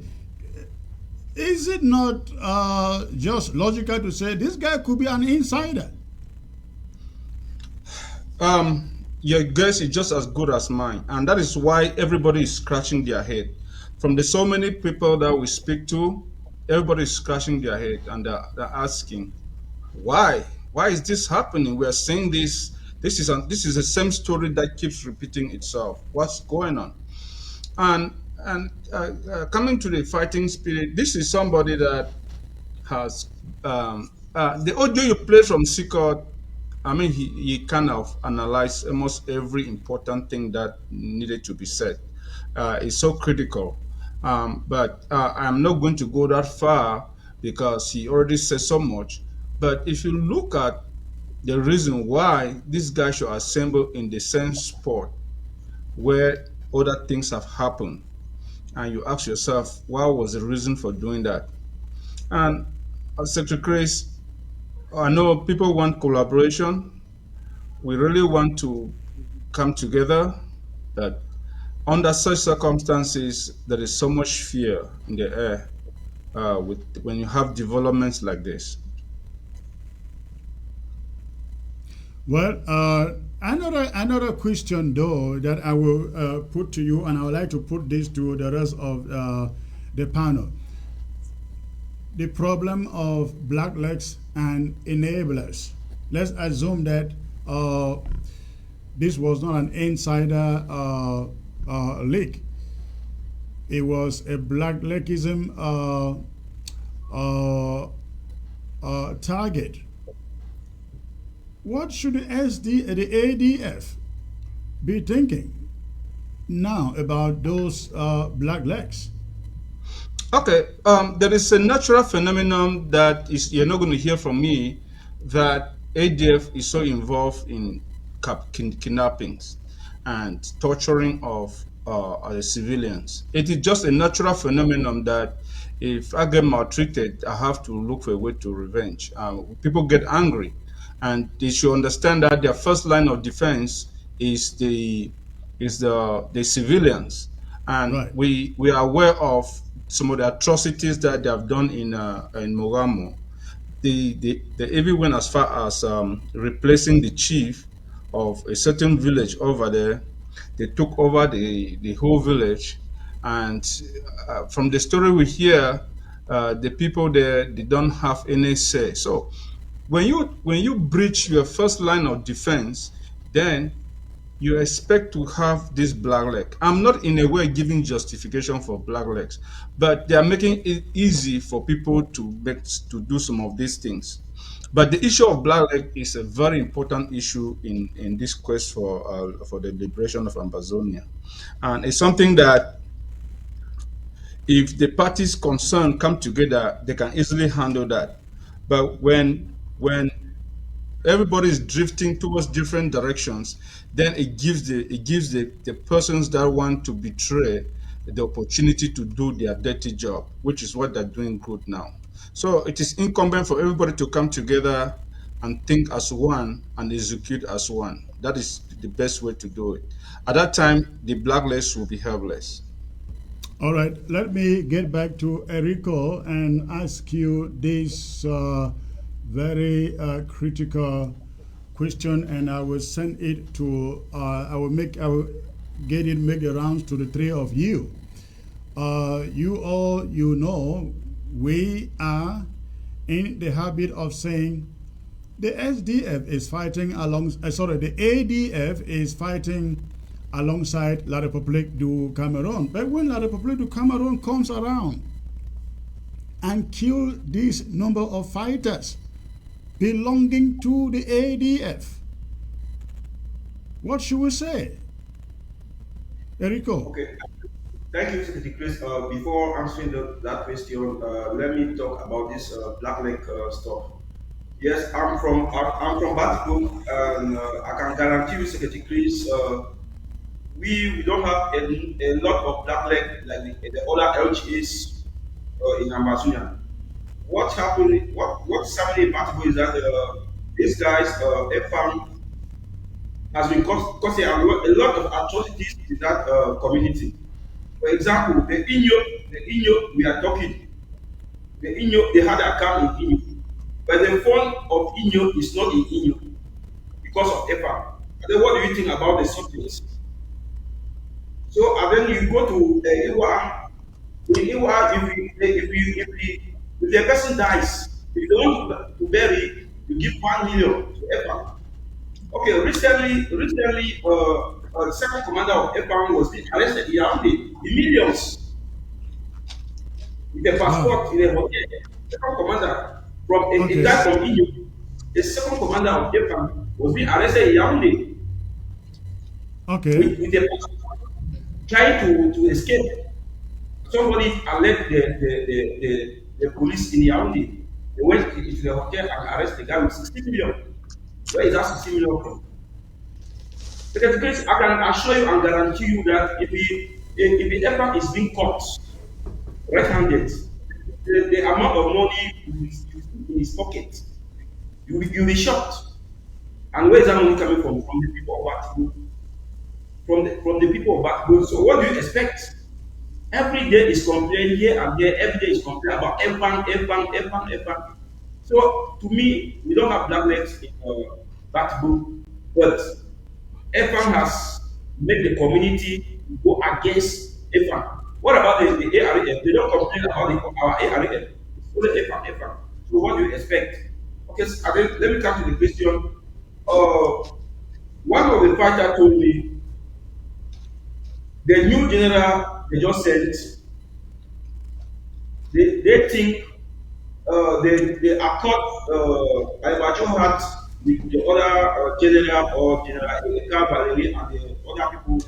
I think this new general has come with a new mission, and maybe Ibacho need to renew the mission because the military men who came right away from Bamenda, and they were military men in Ambo. So you imagine, Ambo is not far from Inu. And then somebody living Bamenda bypass Bali, enter Batigo town, then Ambo, and then to Inu, which means there's maybe a secret or information security that maybe those military guys in Ambo or they are working with ADF or they yes. That's why they have to bypass all the other militaries and go right into the UR and EU to attack those guys. So those are some of the information we are gathering. But what we are just reading now, we want to tell everyone can still change because the rate at which they are going, I'm afraid. I'm afraid because ATF is not doing any good in this situation. They are not fighting anywhere. There is still there with a lot of sophisticated material.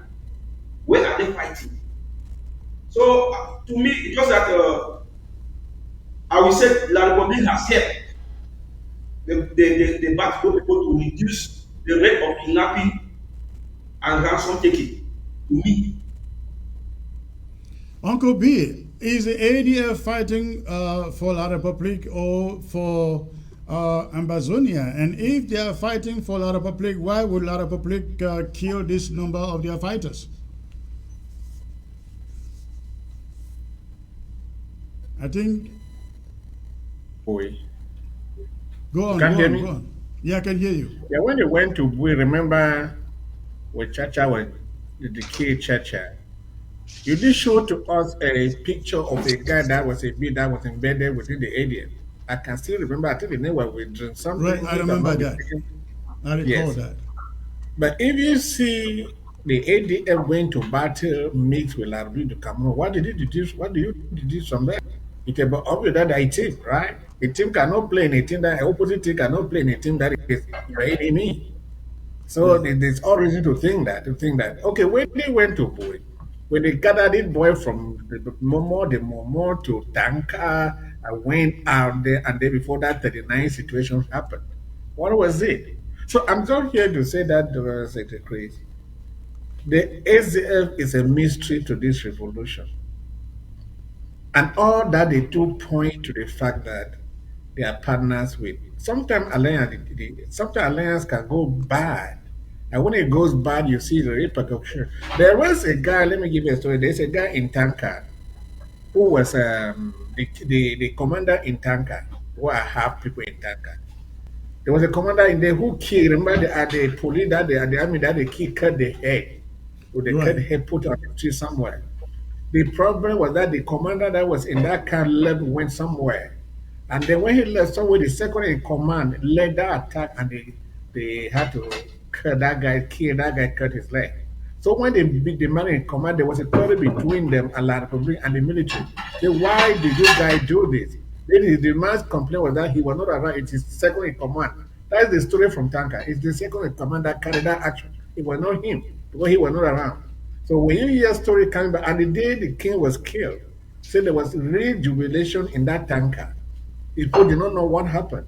It in the morning that the king died, but the ADF people in Kanta were in that place, Tanka, was celebrating overnight. Truly, God are celebrating. So when we need one of us in the lives of the king, and then he dies, as some other people who were supposed to be fighting for us are celebrating. What did he conclude from there? They were enemies, right? And I gave you a situation where they were going to Libya and they're calling the king to come and give back, or when there actually no fight going on. So all of these things has made us to always believe, and without that example from with this thing, that they are completely partnership. Somebody cannot be looking for you in that center of Batibu. That's where you are living. And they can't come after you. And then they wait on you till your best comes from all over into that place. That's where they come after you. Something went bad somewhere that we cannot lay our hands. And that's what I'm saying, that when you have an alliance with somebody, see, it's a new man that's come. Maybe he was not bring and did not buy into a alliance that was between these two people. He decided to go on rampage, not respecting that maybe the understanding that was between them. Well, a new person will always bring something new. So maybe it's the new thing that he has come to make his own rules and his own way to do it. Because there's no way you can fight Amazonian people that were fighting for liberate us, and they're doing what they are doing. Chairman Jackson, before we open the phone lines to take some few calls, I would like you to attempt this same question. Again and again, we have said the ADF is fighting alongside La République du Cameroon. But when La République du Cameroon kills such a number of ADF fighters, does that assertion still hold? That were fighting for liberate us, and they're sure what they are doing. Chairman Jackson, the CG is frozen. All right. No, there is an audio from somewhere. Please, somebody should mute. There is some noise in somebody's background interfering with this. Go on, please. Chairman Jackson. Yeah, can you take a question all over? I didn't get it because... Yes, we have said again and again, and you have heard the other panelists say the same thing, that the ADF has all along been fighting alongside La République du Cameroon, but when La République du Cameroon kills such a huge number of ADF fighters, is it still logical to say they fight along La République du Cameroon? Yes, Secretary Chris, to be honest to you, I would love to say that, but I'm not going to say it because everything we say here is circumstantial, but it is going towards that direction, because when you see things like this happen, people begin to question why. Why is it that when anytime they want to carry a major operation, this always happens? And why, when they move people around and put in one location, these people get slaughtered? This is a serious concern that I want the ADF and the AGOVC to have that self-examination, because this does not work good for their propaganda and for the revolution that they are trying to lead. Because if you have fighters that you bring together and this happens time and time again, then they've got some explaining to do. It's not just about sitting and talking about that same incident, you have to link what has happened up to this moment and explain to your followers and Amazonians why are these things happening. First of all, we have not had any good explanation for the lockdown that they called, because this remember, this is happening on the back of a lockdown that they called, that was not justified, that was not properly. Even if they gave an explanation to it, it did not hold water. What was happening? So it begs, it flies in the face of any logic that this is just a mere coincidence.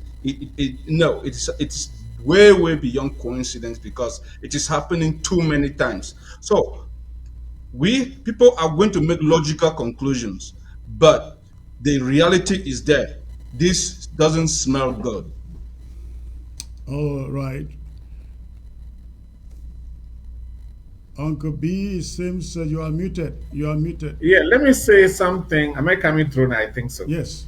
I want the AGOVC people to ADF and the leadership of that. When we come lamenting here like this, it's not because we hate the ADF or we hate them. It's just what they do that makes us lament. Because the audio we're telling you here, we're talking about from Ashu something, was saying that why are you taking it to TV? It looked like some of that ones have never been taken to TV. We've always done it to everybody. And when we lament, we are lamenting the lives of Ambazonia, not the lives of ADF. Those children, Ambazonia children. And we cry the fact that they are just being slaughtered and thrown away like this with no justification. So if we come here crying, it's not because we are crying because it is the ADF. We are crying the lives of Ambazonians that are being wasted, and yet they've never taken it to the enemy. These guys have maybe died without even shooting a gun alarm to Cameroon. If they had even killed 2, 3 for us, and it was a battle that we did. But then you are killing when those guys are not even throw a gun behind Larbi to Cameroon. That's where our problem is. That's where our problem is. Thank you. All right, thank you. I will open the phone lines and take a few calls from our listeners out there. Ladies and gentlemen, the phone line is open. Uncle B and Chairman Jackson, stay in there. Let me read this message from somebody in Ground Zero. Please, Secretary Chris, kindly make people to know that Ayaba and his ADF are playing a game of error. See, Ayaba wants to kill all our fighters to ruin our cause of independence. See, Ambazonians should stop. Is it blaming him and his Efang, Ayaba, Efang, and ADF are not for Ambazonia? That is somebody writing from Ground Zero. Okay, let's get the first caller in here. I guess this is from the state of Maryland. Hello. Hello, Secretary Chris. This is Dr. Tianjo. Okay, sir. You have an interesting panel today and an interesting topic. I really greet all of them. I just wanted to add something to this thing, this kind of situation that we are trying to break and to understand. You know, a lot of military personnel that are posted to the northern and southern zones. Most of them are from the La Republique, and this war has enriched poor generals, poor colonels who had left service, but because of the fact that they needed them to come and work to kill our people, they have come to Noso, and they have come to Ambazonia. They have enriched themselves. You know, the new general who was brought in, General Buba, has no alliance established already with the ADF. So that is the reason why you see him. He has gone on rampage because the cartel has been dissolved by the different changes that have been initiated within La Republique military. So you can see that they are still trying to recuperate and then come back as one to see how they can continue to be making money out of this revolution or out of this war that was declared on us. So your take, I believe that is one of the reasons. So your take, that is the reason why. So yes. your take is that the ADF had an alliance with the former La Republique generals who were running the northern zone? Yes, that is true. And now that there is a new general, that friendship is over. The friendship is over or is still under negotiation. But once a group of a cartel has been dissolved, it takes some time for them to rebuild or regroup and come back to function. So General Buba is doing whatever he's doing now in order to actually send a message to them, because he is not yet corrupt by those people who are there to make money from this revolution. All right, thank you. That is your point. In fact, I will I will put the question this way. If you are calling, make sure you are calling to answer this question. Do you still think the ADF is for the struggle or fighting for La République du Cameroon? Do you think the ADF fights for Ambazonia, or they fight alongside La République du Cameroon? And if they are fighting alongside La République du Cameroon, why will La République du Cameroon kill theirs? I'd like you to answer that. Okay, let's get to the next caller here, Ground Zero. Hello. Hello. Hello. Hello. Can you shut down the volume in your background? Yes, it is okay. Yes, go on, please. Where are you calling from? I'm calling from Konsamba. All right. Your brother in Konsamba. One day, one time, I will tell you, Cristiano, ADF no day for the struggle. I will go on last month, I go EY, as go see the harbor where Ifang the Duam, we boys them. They don't even make us so much bro away with the Achu Pascal way with the EY village. They can't shoot gun on top of skin. They come for a store, small store where as how we go teacher training school. They can't shoot on for this smoke.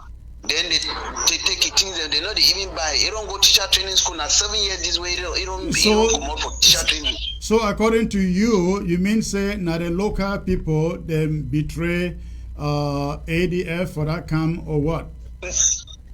Now ADF they do nothing what they do. Even I be sending audio when I be there for the village, the time where they can't take Madam Mundi. I be sending you a video. Okay. I be go for that because that chief is picking for AY be die. I go there. I send you video for that time where they can't take Madam Mundi for there. I send you a audio. But tell the way they pass before they can't take, they be give a huge sum of money, 100 million for Ifam. Then they take the woman. Who be Giam? Now the government, the Cameroon government be give the money. How you be know? So as I was there now. I be get some brother where if they collaborate with Ifam. Okay. And they don't as how the internet, they don't even burn the house now. So burn or even in motor where we get them, they don't burn at all. So all those things now they play that film, take Madam Mundi, go keep them for action. As the army they can't say they don't kill, they don't do this. It was a game. When if I'm already receive the money, they just take Madam Mundi now, go keep it for there. Even if driver be still there EY, I don't say this time around where army enter for them now, but go take that driver. Because all right. That driver be still there. They will need 150 million again before they release that driver. Now the thing happened so way ADF now very Ifan do the worst thing. The worst thing. AD take people, AD beat people, the family people, village people, they beat her, put her inside the prison. Say he get prison. So they did someone they pay 400,000, 300,000. Even my uncle, so they take it, whip it, so they no feel for work again. All those things are for make us say me people get behind mind for not collaborate with Ifan. All right, thank you. We hear your line of thought. Let's take other callers. Secretary Chris, Secretary Chris. Yes. Secretary Chris. Yes. Let sir. me add something to what this guy just said. On coming onto this program, I saw I think the driver has been killed. Well, I saw something that was said to me. The Monday driver that someone tells they say cried that day for big compound. So somebody forwarded to me said that it was unfortunate when they killed this boy, they discovered the body of Madame Mondi's driver that was still with these guys. So he is killed among these guys. As per that order that was sent to me, they can send that cried there for big compound. And then Madame Mondi was standing right there with the generals looking at the body down there that the driver has been killed. She was crying with that dark eyeglass, crying the driver. Yeah. So it is true that the driver was still down there, and at this rate, unfortunately, the driver too is killed. Thank you. All right, Uncle B, let's get back to our callers here. Hello. Yes, good evening, Uncle Chris. Good evening, sir. Where are you calling from? I'm calling from Abakwa. Abakwa, okay. What is your contribution? My contribution is that with the issue of ADF, we have been seeing ADF, most of their work in towns, you can only hear they have picked somebody somewhere. So it seems as if the ADF group, they were working with the former general. They have maybe a negotiation. Since this man has come and they have not have any agreement, and they have called for lockdown, which shows they are working independently from La Republique. Then this man has solely come out with this attack to show them that they have to make an agreement before they can work together. So that killing in Batibo is not naturally. Okay, thank you. All right, let's get to the next caller here. Hello.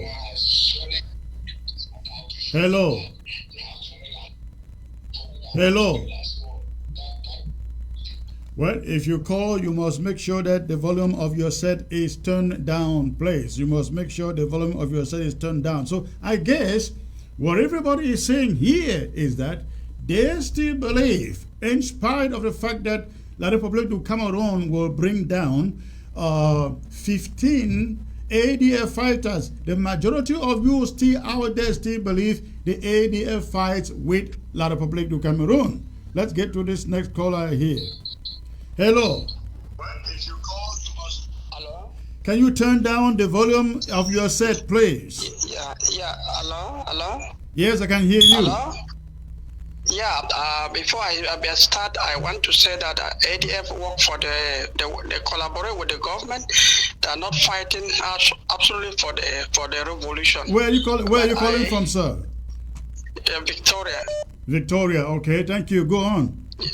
Yeah, but I have a point of remark, which might also serve like a correction. Okay.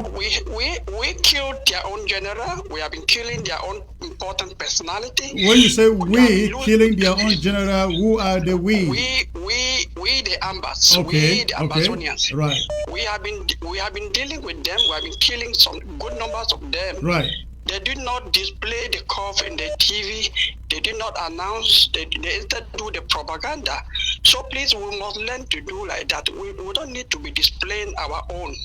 Well, you know why? I get your point. Hold on there. I get your point. Do you know why they don't display their own? Because they don't want the families to know. We display our own because our people need to get the anger and continue to prosecute this war. No, we cannot keep it. Don't you think that we can also kill the spirit of the people that may want to keep on persecuting the war? You are correct. You are correct. Yes, some people spirits may be dampened, but I think in general, for example, I lost Field Marshal the other day. You think I see that corpse every day and something tells me just give up, just surrender? No, instead I am fired up. I remember proverb that during war they don't count cough at war. So when we keep counting, saying all the time, they are jubilating. No, listen, there is a difference between showing the people what is going on and counting what is going on.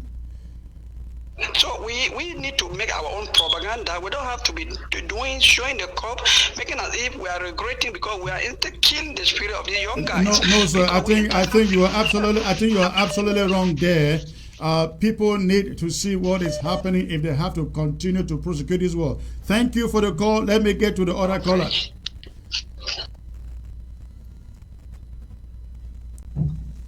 Hello. Hello. Hello.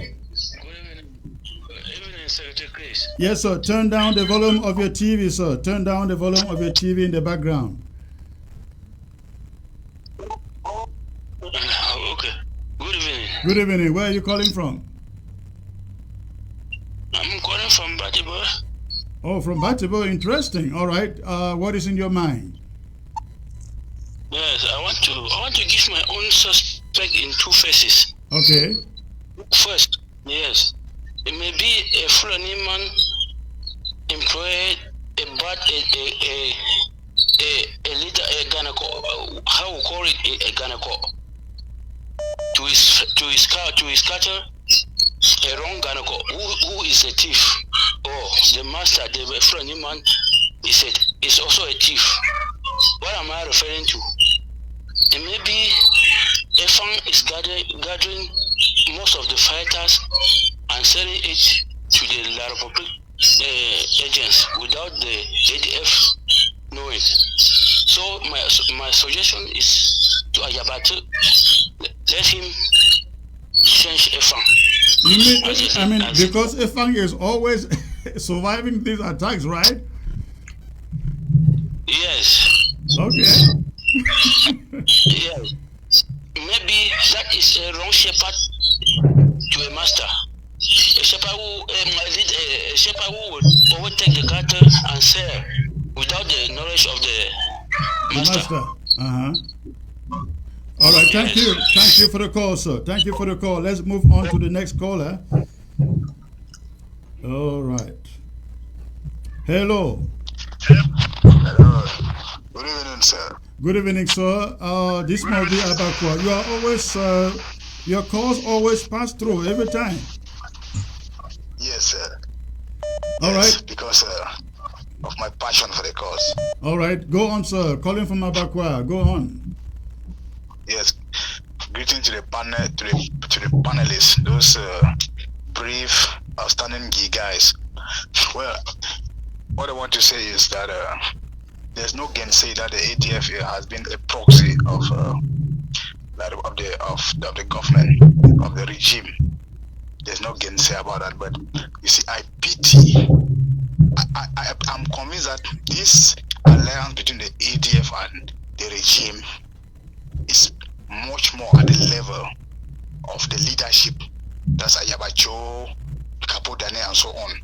I'm very sure that they have ordinary fighters, foot soldiers who are not aware of what is happening. I really pity any Amazonian that is identifying himself with the ADF.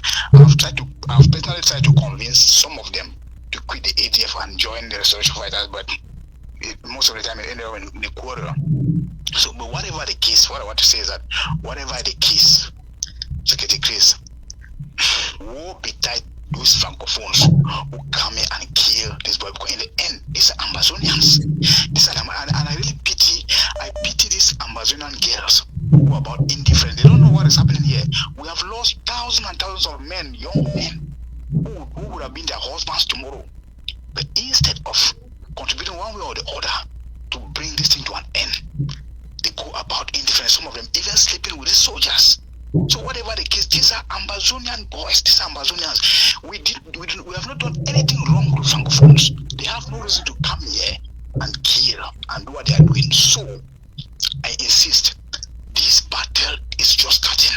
It's just starting, sir. Whether they are ATF or not.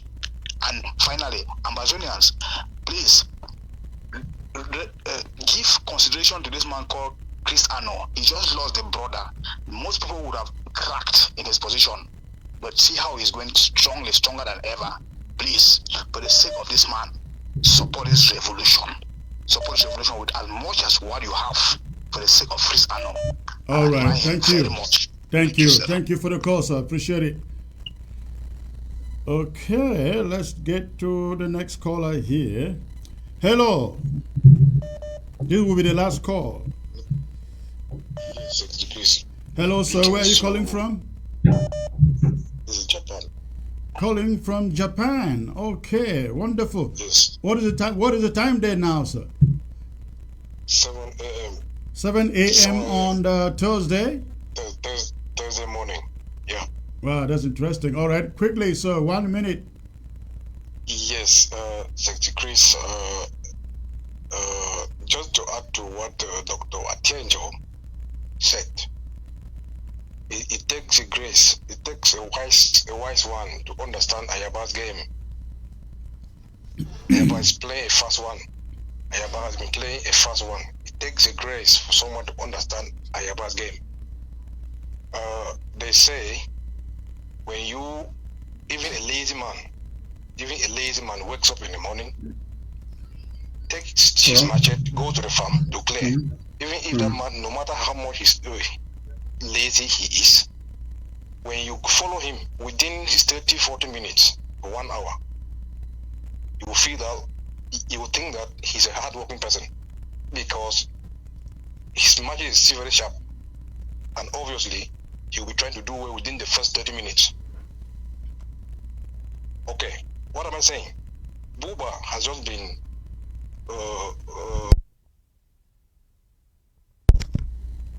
sent to another zone. Buba, the game that Ayaba has been playing with the other generals or the commanders, Buba is neutral. Buba who went to Badebo, what I know that must have happened, someone must have just guided Buba, but that collaboration between Ayaba and the former generals, Buba has not yet gotten it. That is the truth. Buba just did his job. Okay. Whatever happened, I may not know, but that is just what happened. Buba is still fresh, trying to send a message to Yaoundé that he is in charge. They say Buba. They say Buba never chop soya. That's what you mean, right? Yes. Buba's lips are still dry. He has not been oiled. The lips are still to be oiled. Maybe in the days ahead. But for now, Buba's lips are still dry. Buba is trying to send a message to Yaoundé that, hey, Papa no send me for nothing. I want to you say he no make a mistake for send me for here. That's the truth. All right, thank you for the call. Thank you for the call. So you have a good day. Yeah, thank you. All right, I take this last caller and I call it a day here. Hello. Can you turn down the background volume, please? Yes. A lot of noise in your background.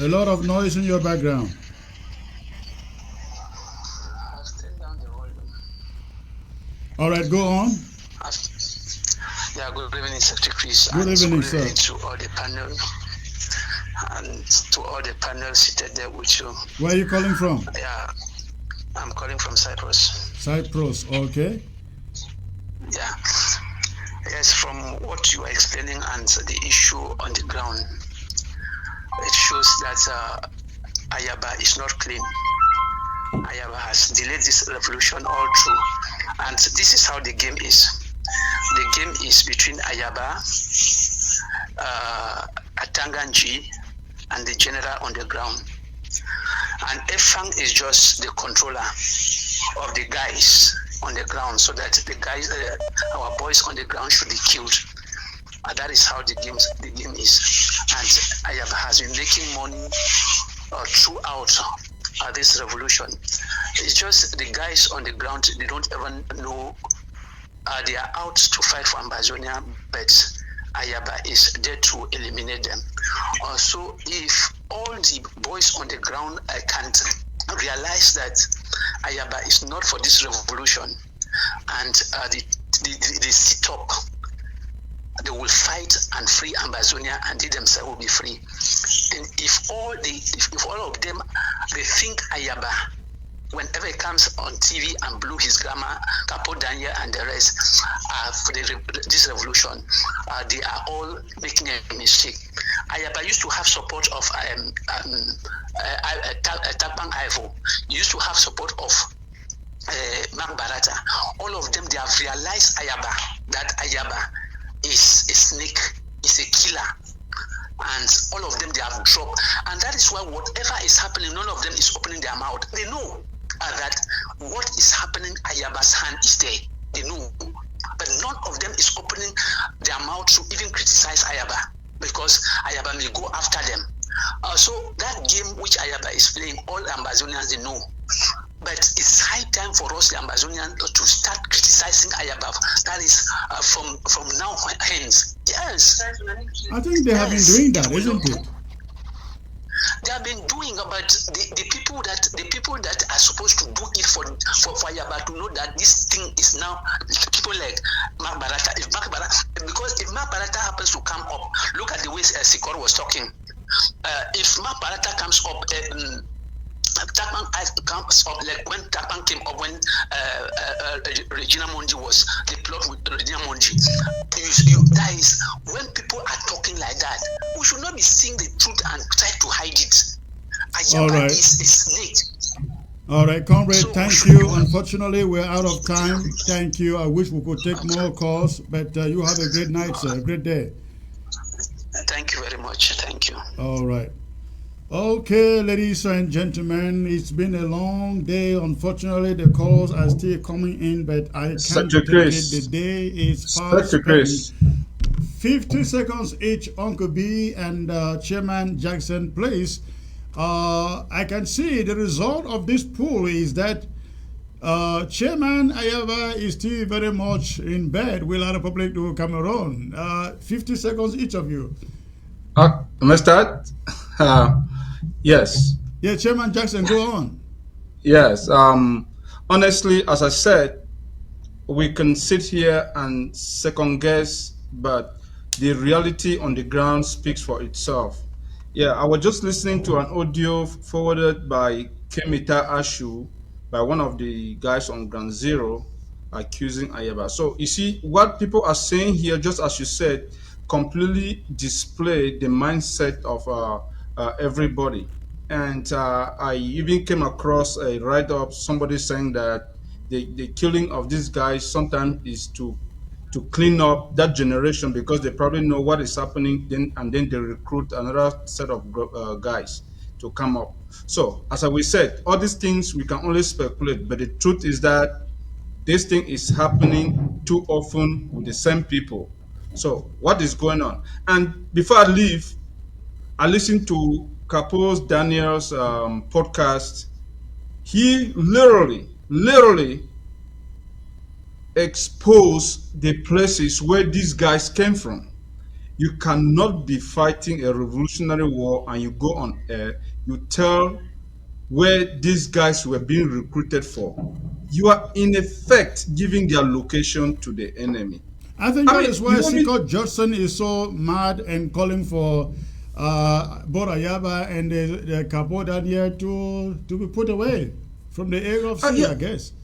Yes, Secretary Chris, I just feel sorry for these boys that are sacrificing their lives for either it is gross incompetence, or it is sheer wickedness, or they know what they're doing. But either one, it doesn't look good. It's terrible. You can't do that. Nobody in their normal senses will go on air to reveal location for their fighters. What do you want to achieve? Their death, of course, and it's happening. So thank you. All right, thank you. Uncle B, please make the last point there. I think Comrade Jackson makes a good point there. The person that said, I think I want to buy that premise, because they want to clear away the old guard and bring a new guard. Maybe they're already big and maybe asking questions. But why would they be clearing the old gang to bring who is a new gang? Who else do they have? That was their best. They are going to, they're going to bring that. They were not the only people fighting. Where those guys came from, they were fighters from where they came from. And by revealing where they came from, it automatically sending the military to where they came from. So it does say that these boys are here. This is where this one came from, as Jackson is saying here. So what I'm saying here is, sometimes when you use something and it becomes useless, you get rid of it and then bring a new one. That may be the story. I just got a message coming across to me that presently the military in Ziguzan right now as we speak. The military is where? In Guzan right now. In Guzan? In Guzan.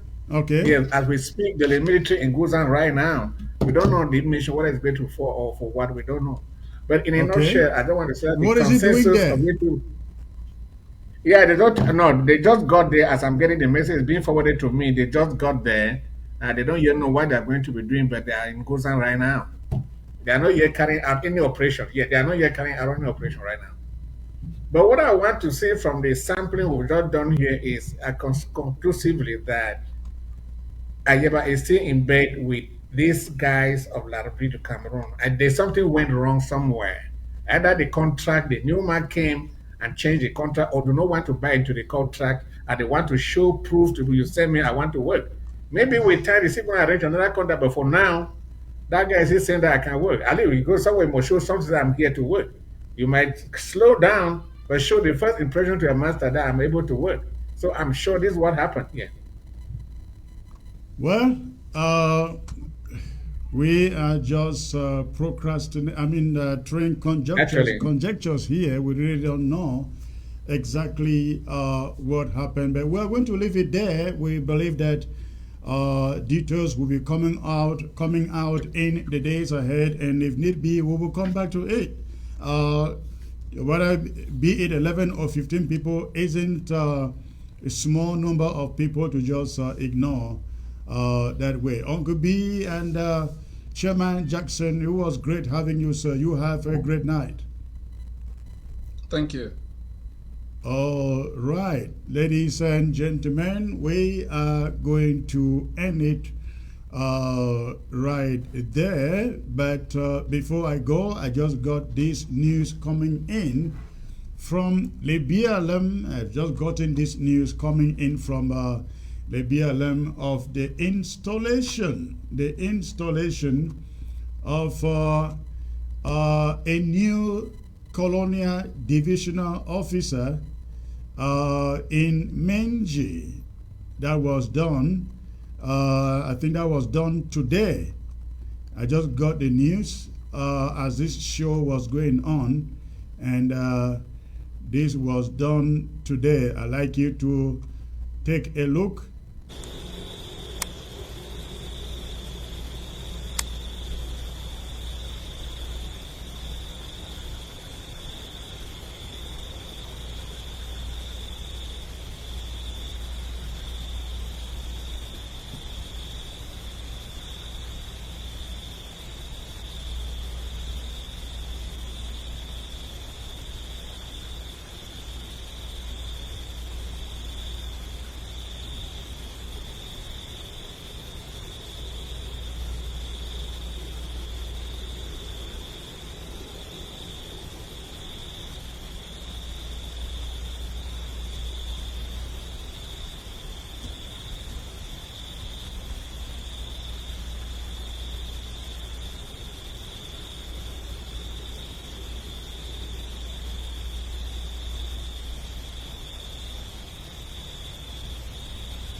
All right, ladies and gentlemen, again, the images you saw there are coming from the BLM precisely in Menji, where they were installing their new colonial divisional officer. I think that happened today or yesterday. Those images came to me while the show was going on, and I don't have details. All I know is that that was the installation ceremony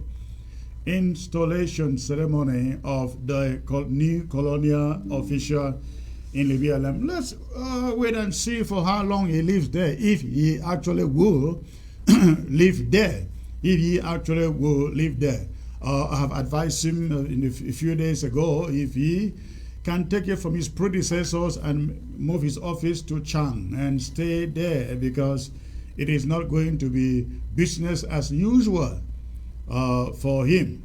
With that said, ladies and gentlemen, I will end it here today. I look forward to being here on the Friday. I look forward to being here on Friday. And remember, for all of you living in the Washington, D.C. area, the northeast of the USA and all over America, we are celebrating Field Marshal the King on August the 13th in the D.C. Maryland Metro.